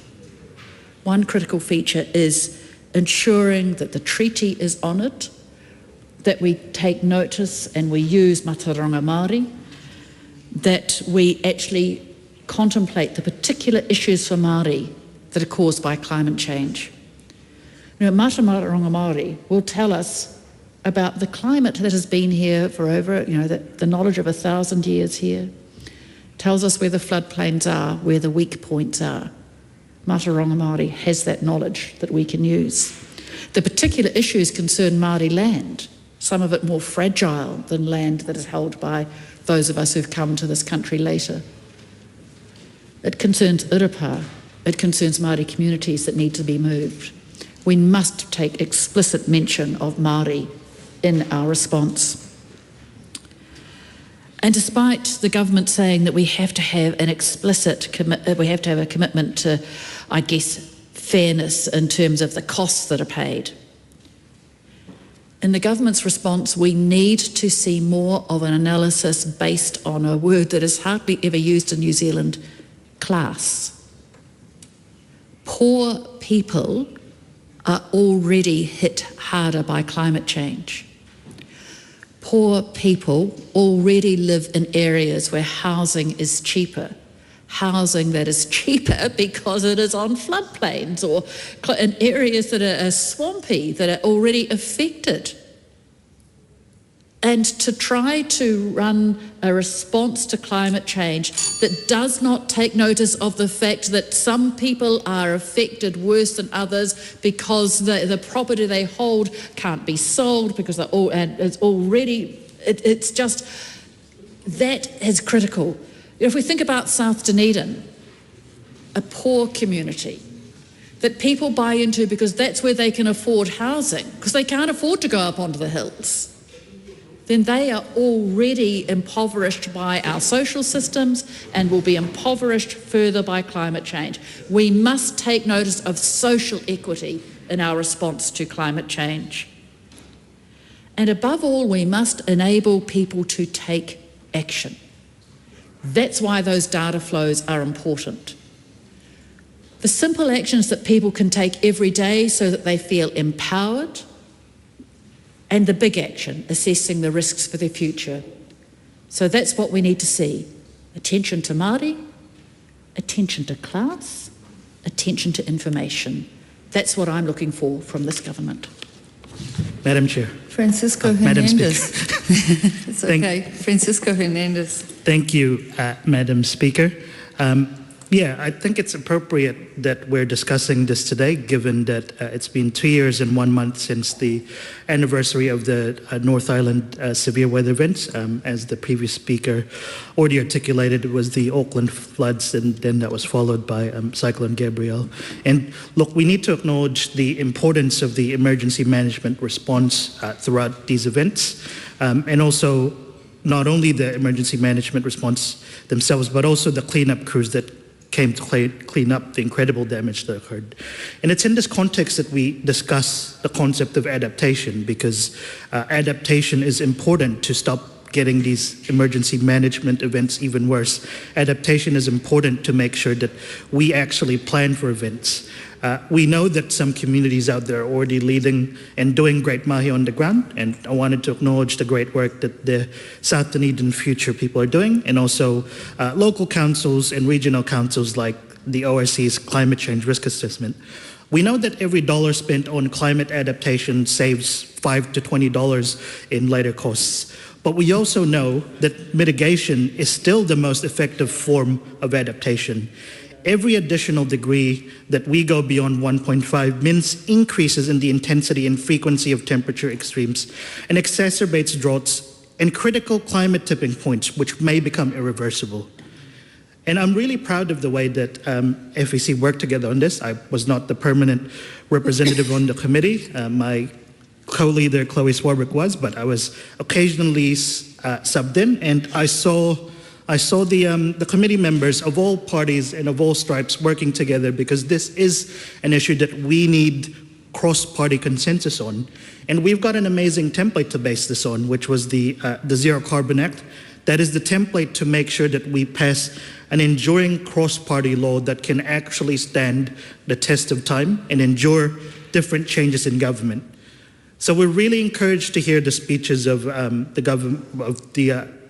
Cameron Brewer, and we're encouraged to hear that the government is trying to face the issue of climate adaptation.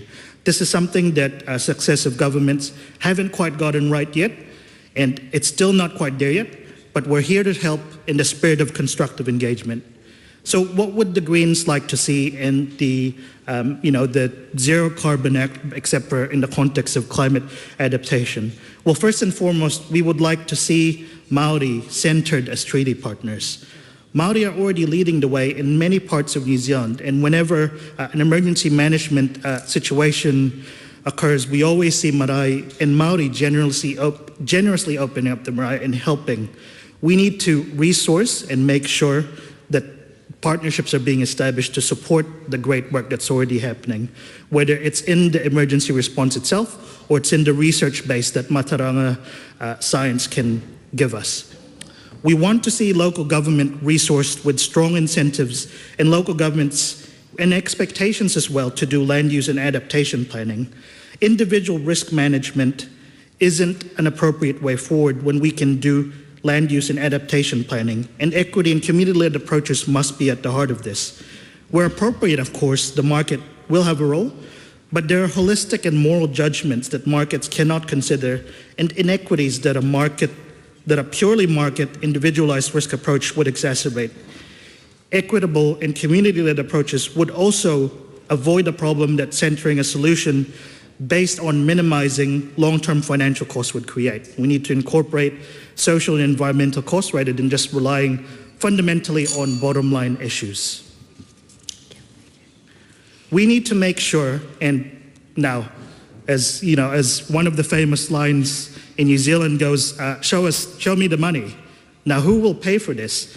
We need to make sure that it is the people most responsible for climate change who pays. A model where exacerbator pays is more appropriate with the cost of adaptation, and managed retreat rather than trying to move to a beneficiary pays model, which doesn't actually account for historical inequities and also, as the previous speaker articulated, class inequities that might have occurred. So in summing up, we're encouraged that the process has gotten this far.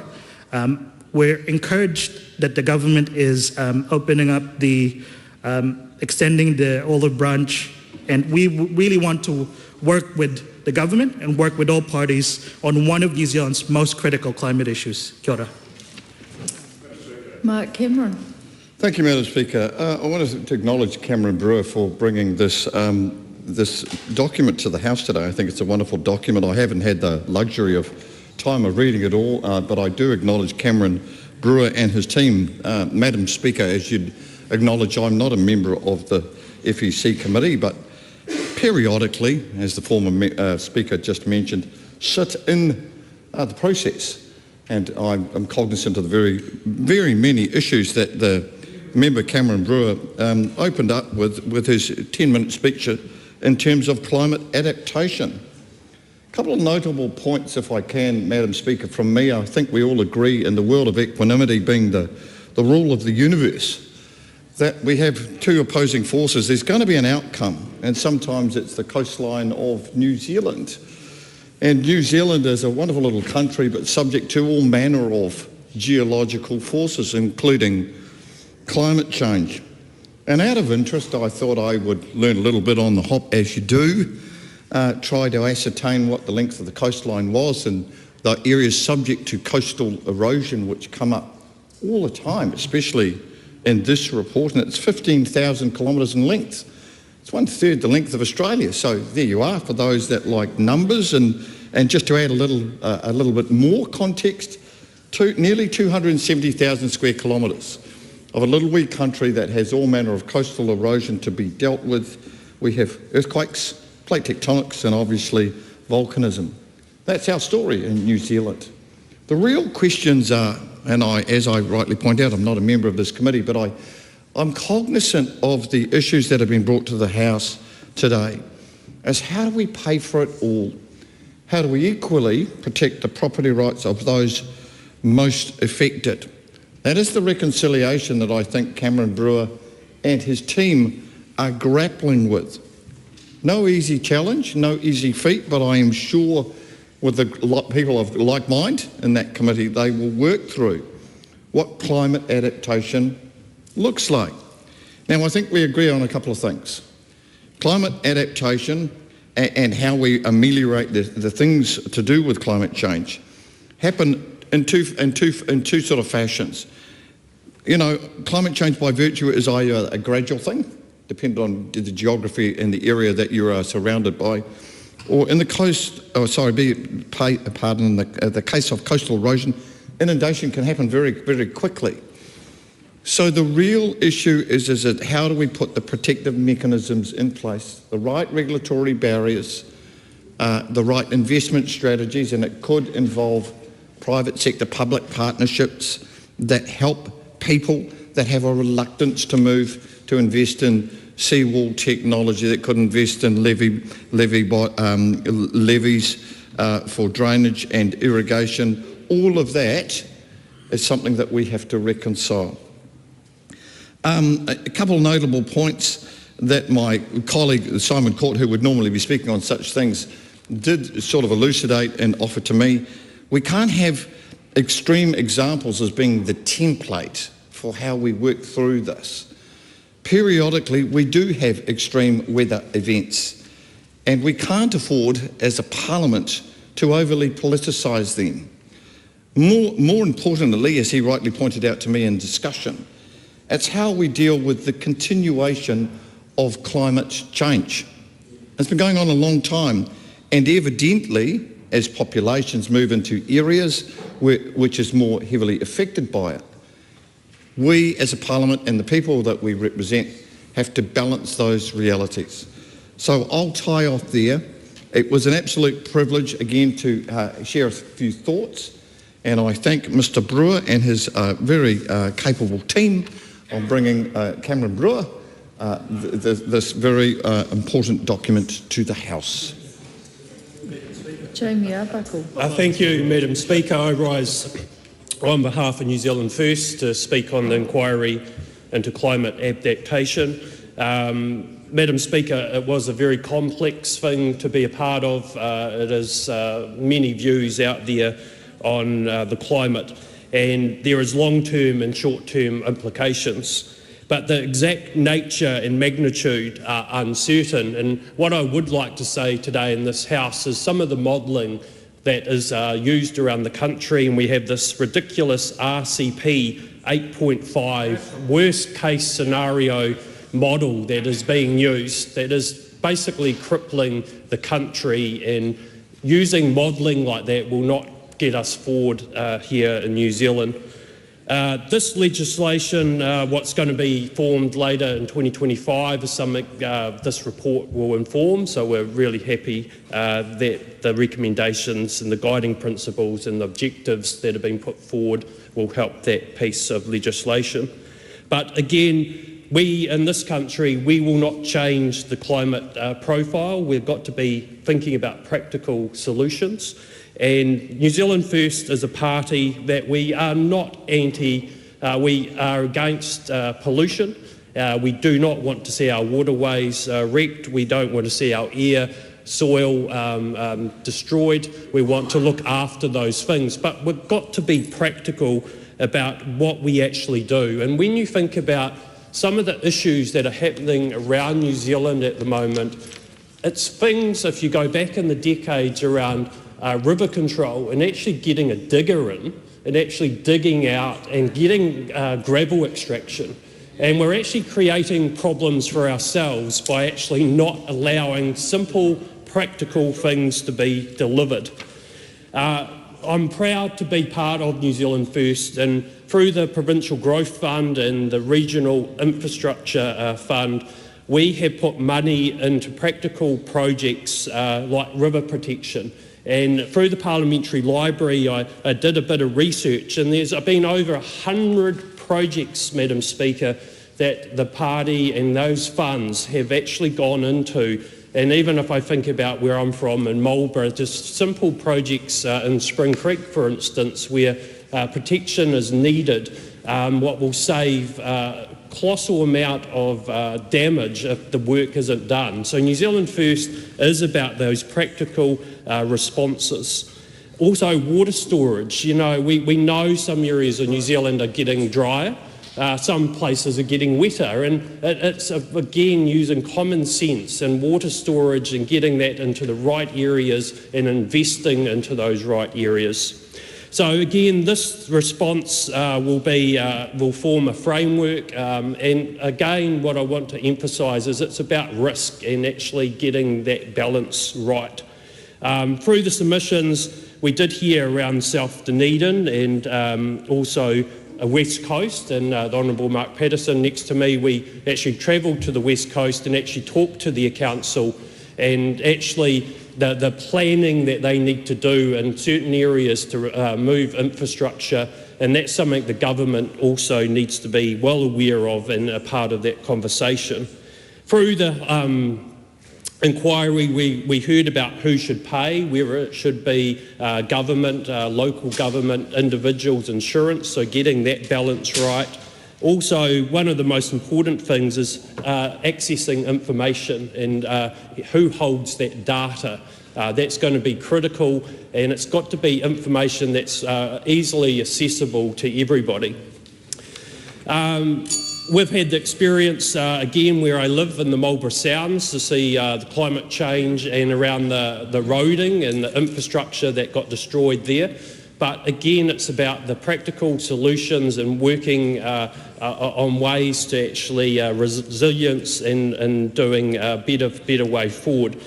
We heard also through here around the submitters, just thank them. We had over nearly 350 unique submitters and nearly 1,000 in total.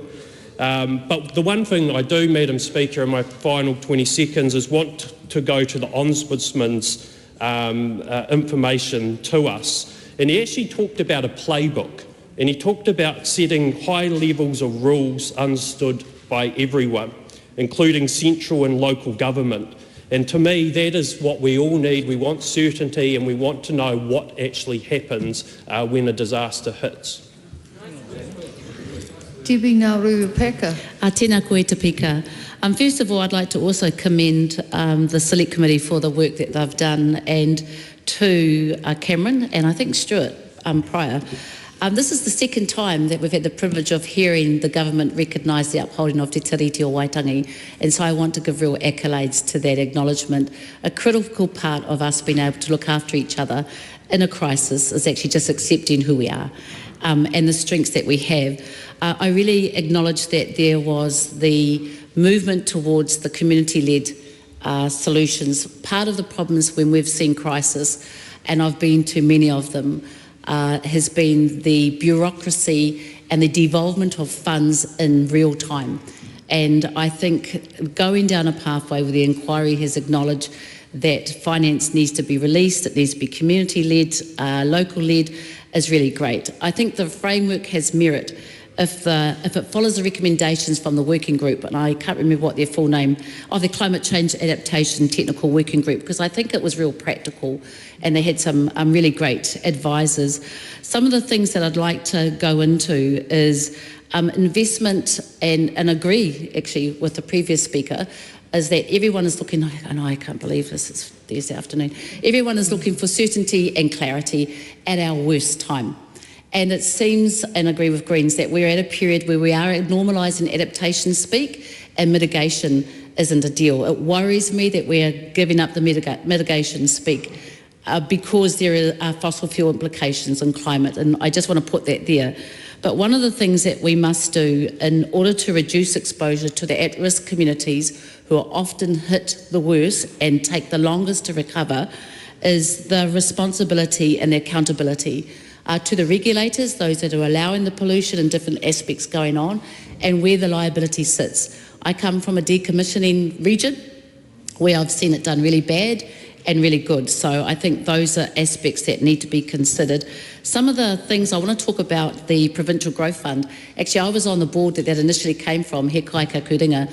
It was a regional development fund, economic. What would be really great is to also see consideration to those who cannot future-proof through insurances, the businesses, the communities, and be able to look at how regional development can be done in a way that looks at adaptation, not just from an economic business sense, but a social economic sense.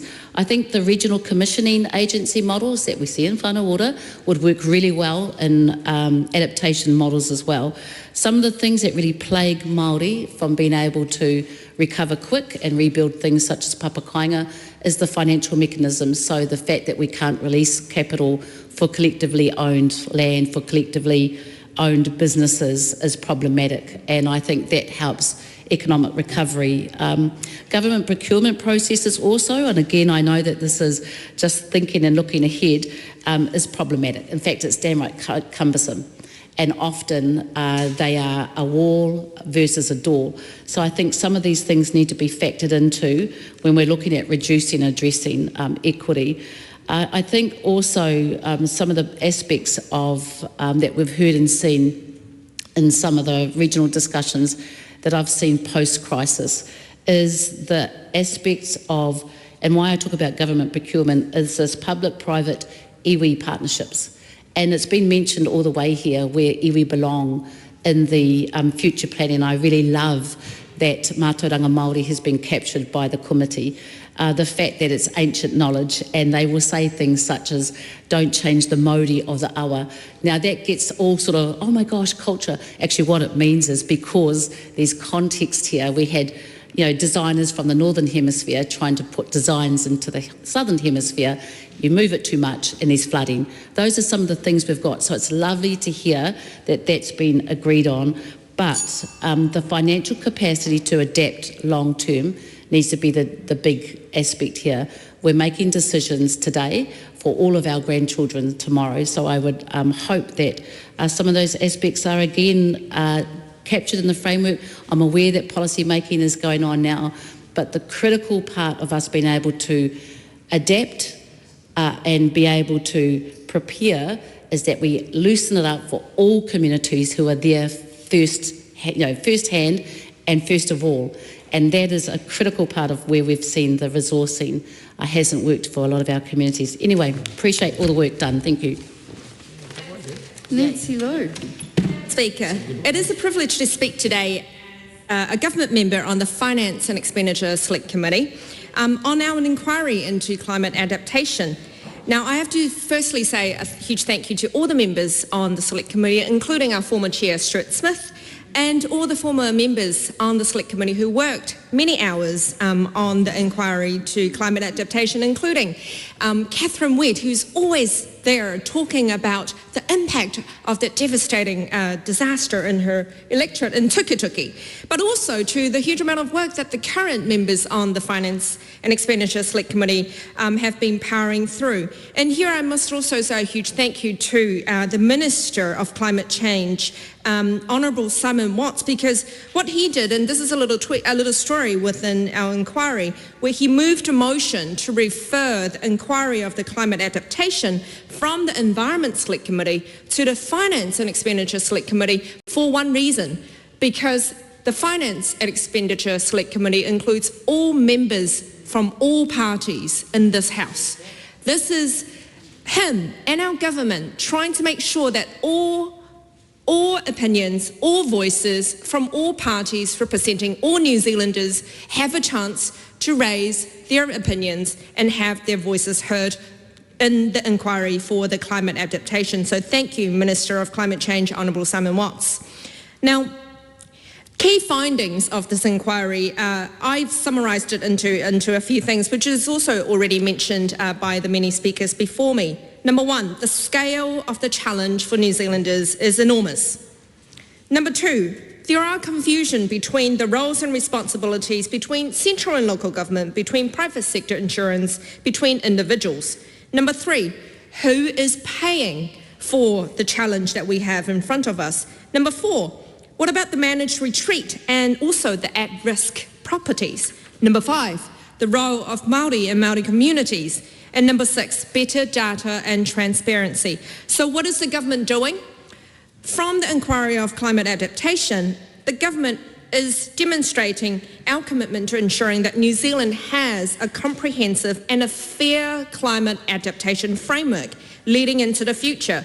So in response to this inquiry, the government is developing a 30-year national climate adaptation plan that provides a long-term direction for our country, establishing a lead agency to coordinate climate adaptation efforts. Number three, exploring new funding mechanisms, including public-private partnerships to invest in resilient infrastructure. Number four, reforming the RMA, the Resource Management Act, to ensure that future developments does not occur in high-risk areas. Number five, reviewing options for a national property retreat strategy. Number six, investing in better climate data to help the many stakeholders that we have therefore mentioned. Now, this is all the big things that we have talked about during the inquiry about what the government is doing, but what does it really mean for New Zealanders? Because I think most people who have tuned in on TV are just interested to know, what does it really mean for me?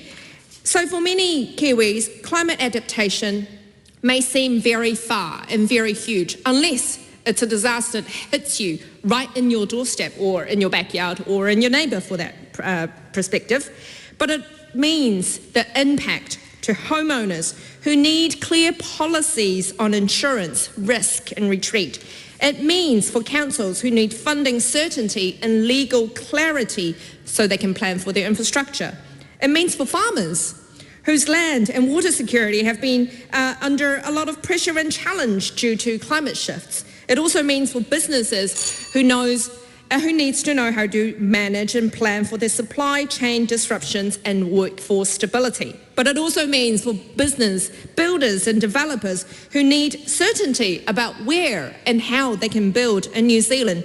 So adaptation that we've been talking about is not just about responding to disasters. It is about making smarter investments today so that future generations in New Zealand can have a more resilient, sustainable, and economically secure future. So very, very lastly, if we do this well across the parties, across this House, we will minimise future costs and hardship, we will build stronger and safer communities, we will make decisions based on sound data and expert advice, and we will ensure that no community is left behind. So therefore, Madam Speaker, I am very proud to be part of the team to complete this inquiry into climate change, climate adaptation. Thank you. Madam Speaker. Glenn Bennett. Kia ora, Madam Speaker, and I'm glad that we can be in this House this afternoon have this debate. But firstly, I really want to say thank you to the whole of the Parliament that we actually acknowledge that climate change is an issue, because we have to, of course, first admit there is a problem before we can do anything about it. So the fact we actually admit there is a problem, those who have been through AA will know about this. We have to actually acknowledge it before we can find solutions and work together across the floor. And in Labour, we very much, in Labour, we very much we want to discuss and talk about the fact around how do we work across the floor? How do we reach out across the aisle? How do we have cross-party collaboration? Because we are too small as a nation to fight over this. We're too small as a nation to be able to afford this, and the climate is in too much of a crisis already, that we haven't got time to continue the debate and continue to be in the partisan space. We need to work together to find solutions when it comes to climate adaptation. Madam Speaker, as I've read through the report and spent a couple of sessions sitting on the committee and listening to submitters, very much what I picked up was the urgency that we must take action, but also the acknowledgement that we are actually looking at how do we work together on this, because we need to consider our children, we need to consider our young people, who are the ones who will inherit the decisions that we make today, the decisions that we make this year, the decisions that we make in this election cycle around what the future will hold for our climate, but also, of course, for our bank balance and the purse strings of the government on the Treasury benches. How do we have the right finances in place to be able to deal with some of the huge challenges that are upon us? I was looking through and saw that Statistics New Zealand has information about the challenge for properties, for homes that sit close to rivers, that sit close to waterways. They predict there are about 750,000 people and about 500,000 buildings worth more than $145 billion that are near rivers and on coastal areas that are exposed to extreme flooding. Now, that is a number that is mind-boggling, and that is a number that we cannot face on our own. We need to be looking how we can work together to ensure that we find solutions. We must invest. We must make bold decisions today when it comes to mitigation, but also, of course, when it comes to our carbon emissions into the atmosphere. How do we bring that down? Now, Madam Speaker, we live in the most beautiful part of the world. We live in this beautiful and amazing part of planet Earth, but we are so vulnerable here. We are so vulnerable as a small nation, as an island at the bottom of the Pacific. And as I look at this piece of work, I'm grateful for the work that's been done, but also we need to consider our neighbours in this. We need to consider our whānau, our Pacific whānau, because they are at more risk, if not, than us in terms of this. So it's not only about us considering ourselves and what we do around climate adaptation, it's also how do we be good neighbours in all of this. And I know that's veering off the report, I know, but it's just, I guess, a challenge to myself and to this House. How do we actually look beyond ourselves to ensure that our neighbours, that our whānau in the Pacific are finding solutions as well? So what is our response? This report has some thoughtful and some challenging things to say. And what is our response? It's around money. It's around ensuring that we make bold decisions. It's around the structures of councils and governments. But it's one thing we need to consider is our responsibility as citizens of Aotearoa and as citizens of the world. What are we going to do in terms of looking at climate adaptation? What are we going to do today for our children and for our young people that is bold, so that tomorrow when they step into this building, when they step into the Treasury benches, when they look at our farms and look at our communities, that they say thank you to us as a Parliament for being bold and for doing the right thing. Dean Bidwell. Speaker, look, it's a pleasure to take a contribution in this unique debate today, and I wish to start out by saying that climate change is here. It's real. Businesses know it, farmers know it, our export markets know it, our Pacific neighbours know it, our communities know it. And it is a significant issue already, Madam Speaker, as we've heard today. And I want to acknowledge the anniversary floods in Cyclone Gabrielle just over 2 years ago. And my electorate knows it too, Madam Speaker. The Northcote electorate was one of the most impacted areas in Auckland in terms of number of businesses and number of homes impacted by the floods.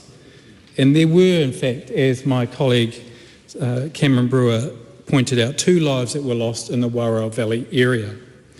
So, Madam Speaker, this is an important issue for New Zealand to face. And there are, in my view, 2 paths forward. The first is transitioning to net zero, and this government, as has previous governments, have committed to the net zero targets in 2050, and our Minister of Climate Change has just released our targets and our aspirations to 2035. But the second part of this, Madam Speaker, is what brings us here today, which is about mitigation and adaptation. And this is the focus of the inquiry, which I would like to commend the Finance and Expenditure Committee under the current leadership of Cameron Brewer and the past leadership of Stuart Smith for shepherding this inquiry through the House.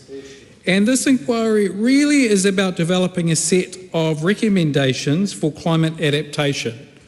It's a model, it's a bit of a framework. It's not the solution, but it provides us a good starting point for the future. It is about quantifying the problems for New Zealand, who's responsible for what, how to fund, and understanding the risk and the allocation of risk and the information that needs to be shared. Now, Madam Speaker, I myself are a practical environmentalist, and I believe in pragmatic solutions to help address our environmental challenges, as do most of my colleagues, dare I say, on this side of the House. Yes.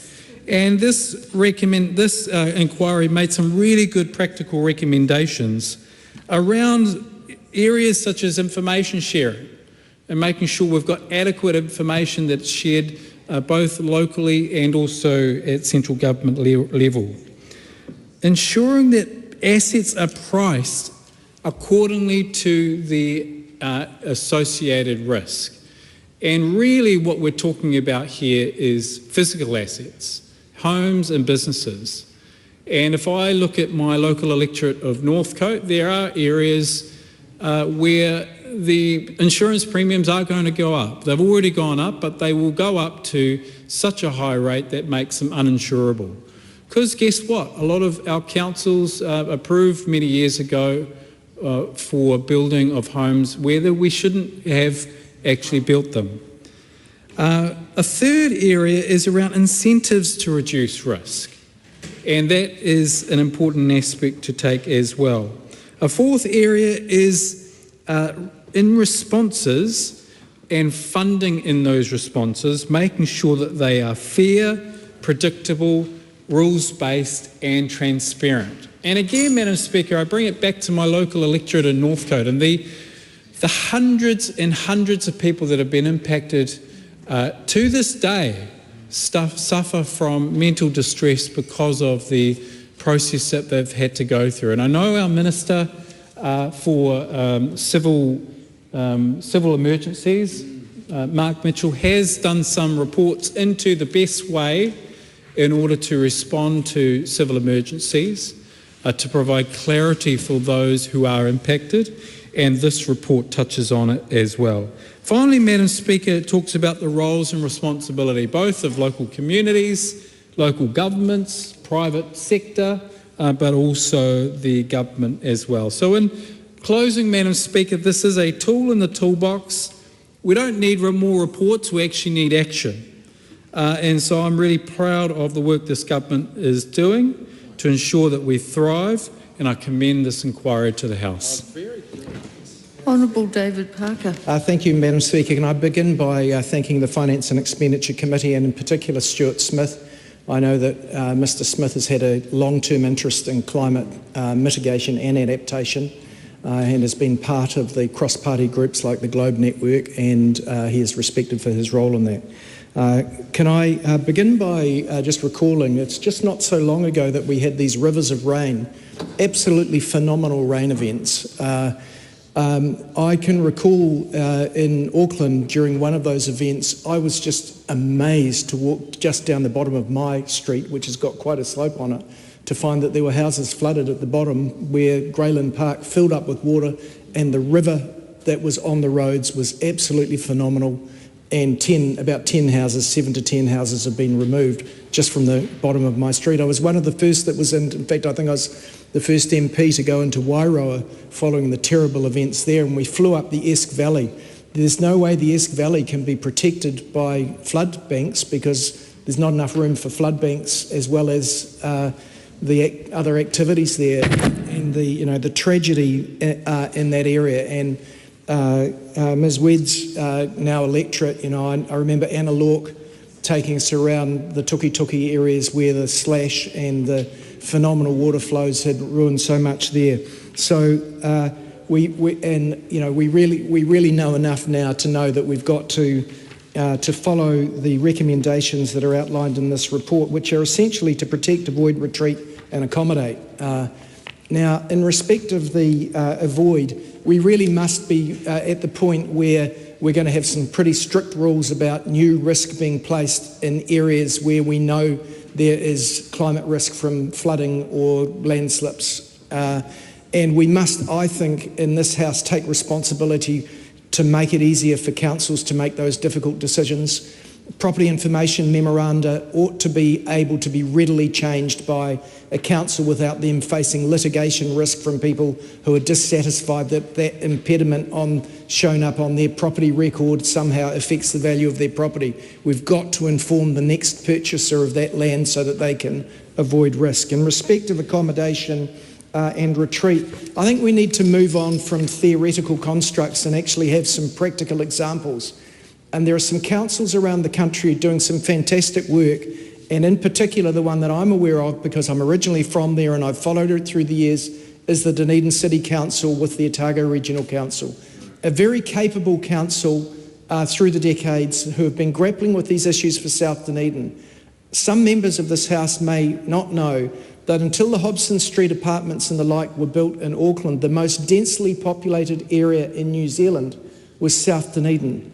Tiny little section sites, some of which were originally camping sites, upon which houses were plonked essentially at ground level being within a metre of sea level.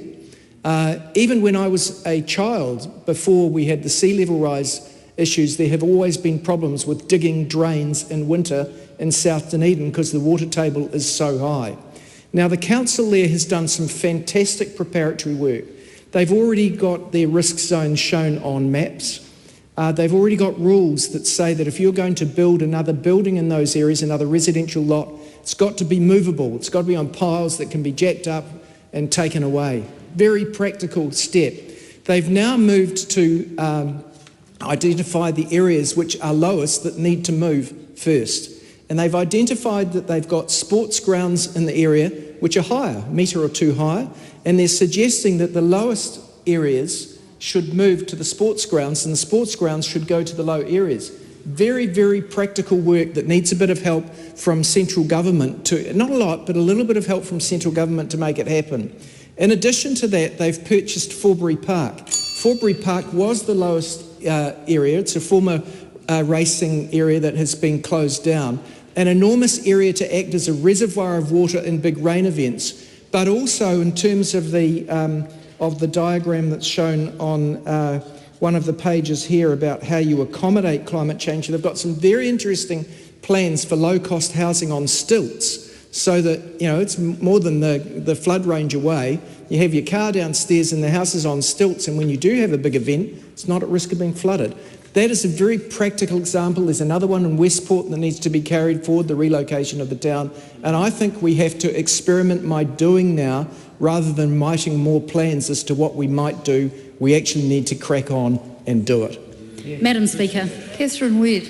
Look, coming from the region which was absolutely devastated by Cyclone Gabrielle, Hawke's Bay, I was a strong supporter of this climate adaptation inquiry, and I was really pleased to be part of the Finance and Expenditure Committee which has directed some of the recommendations in this inquiry. And I'd just like to acknowledge Stuart Smith, who was the former chair of FEC, who led the committee through this work, and that must be commended. And of course Cameron Brewer, the now chair, who has brought it to the House today for us to highlight how important it is to mitigate climate change.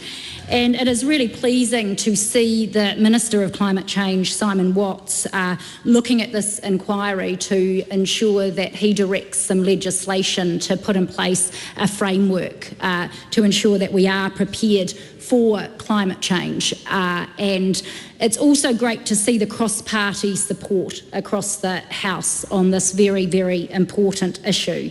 And I think we all agree that it can't come soon enough. And I'd also like to acknowledge in the House that it is important that we are being smarter, because I think we all see that. We cannot continue to build houses on floodplains. Gabrielle devastated the East Coast. 11 lives were lost. Thousands of lives were changed forever, destroying livelihoods, homes and properties across our region. And I remember flying in a helicopter across Hawke's Bay days after the devastation, and it was harrowing scenes.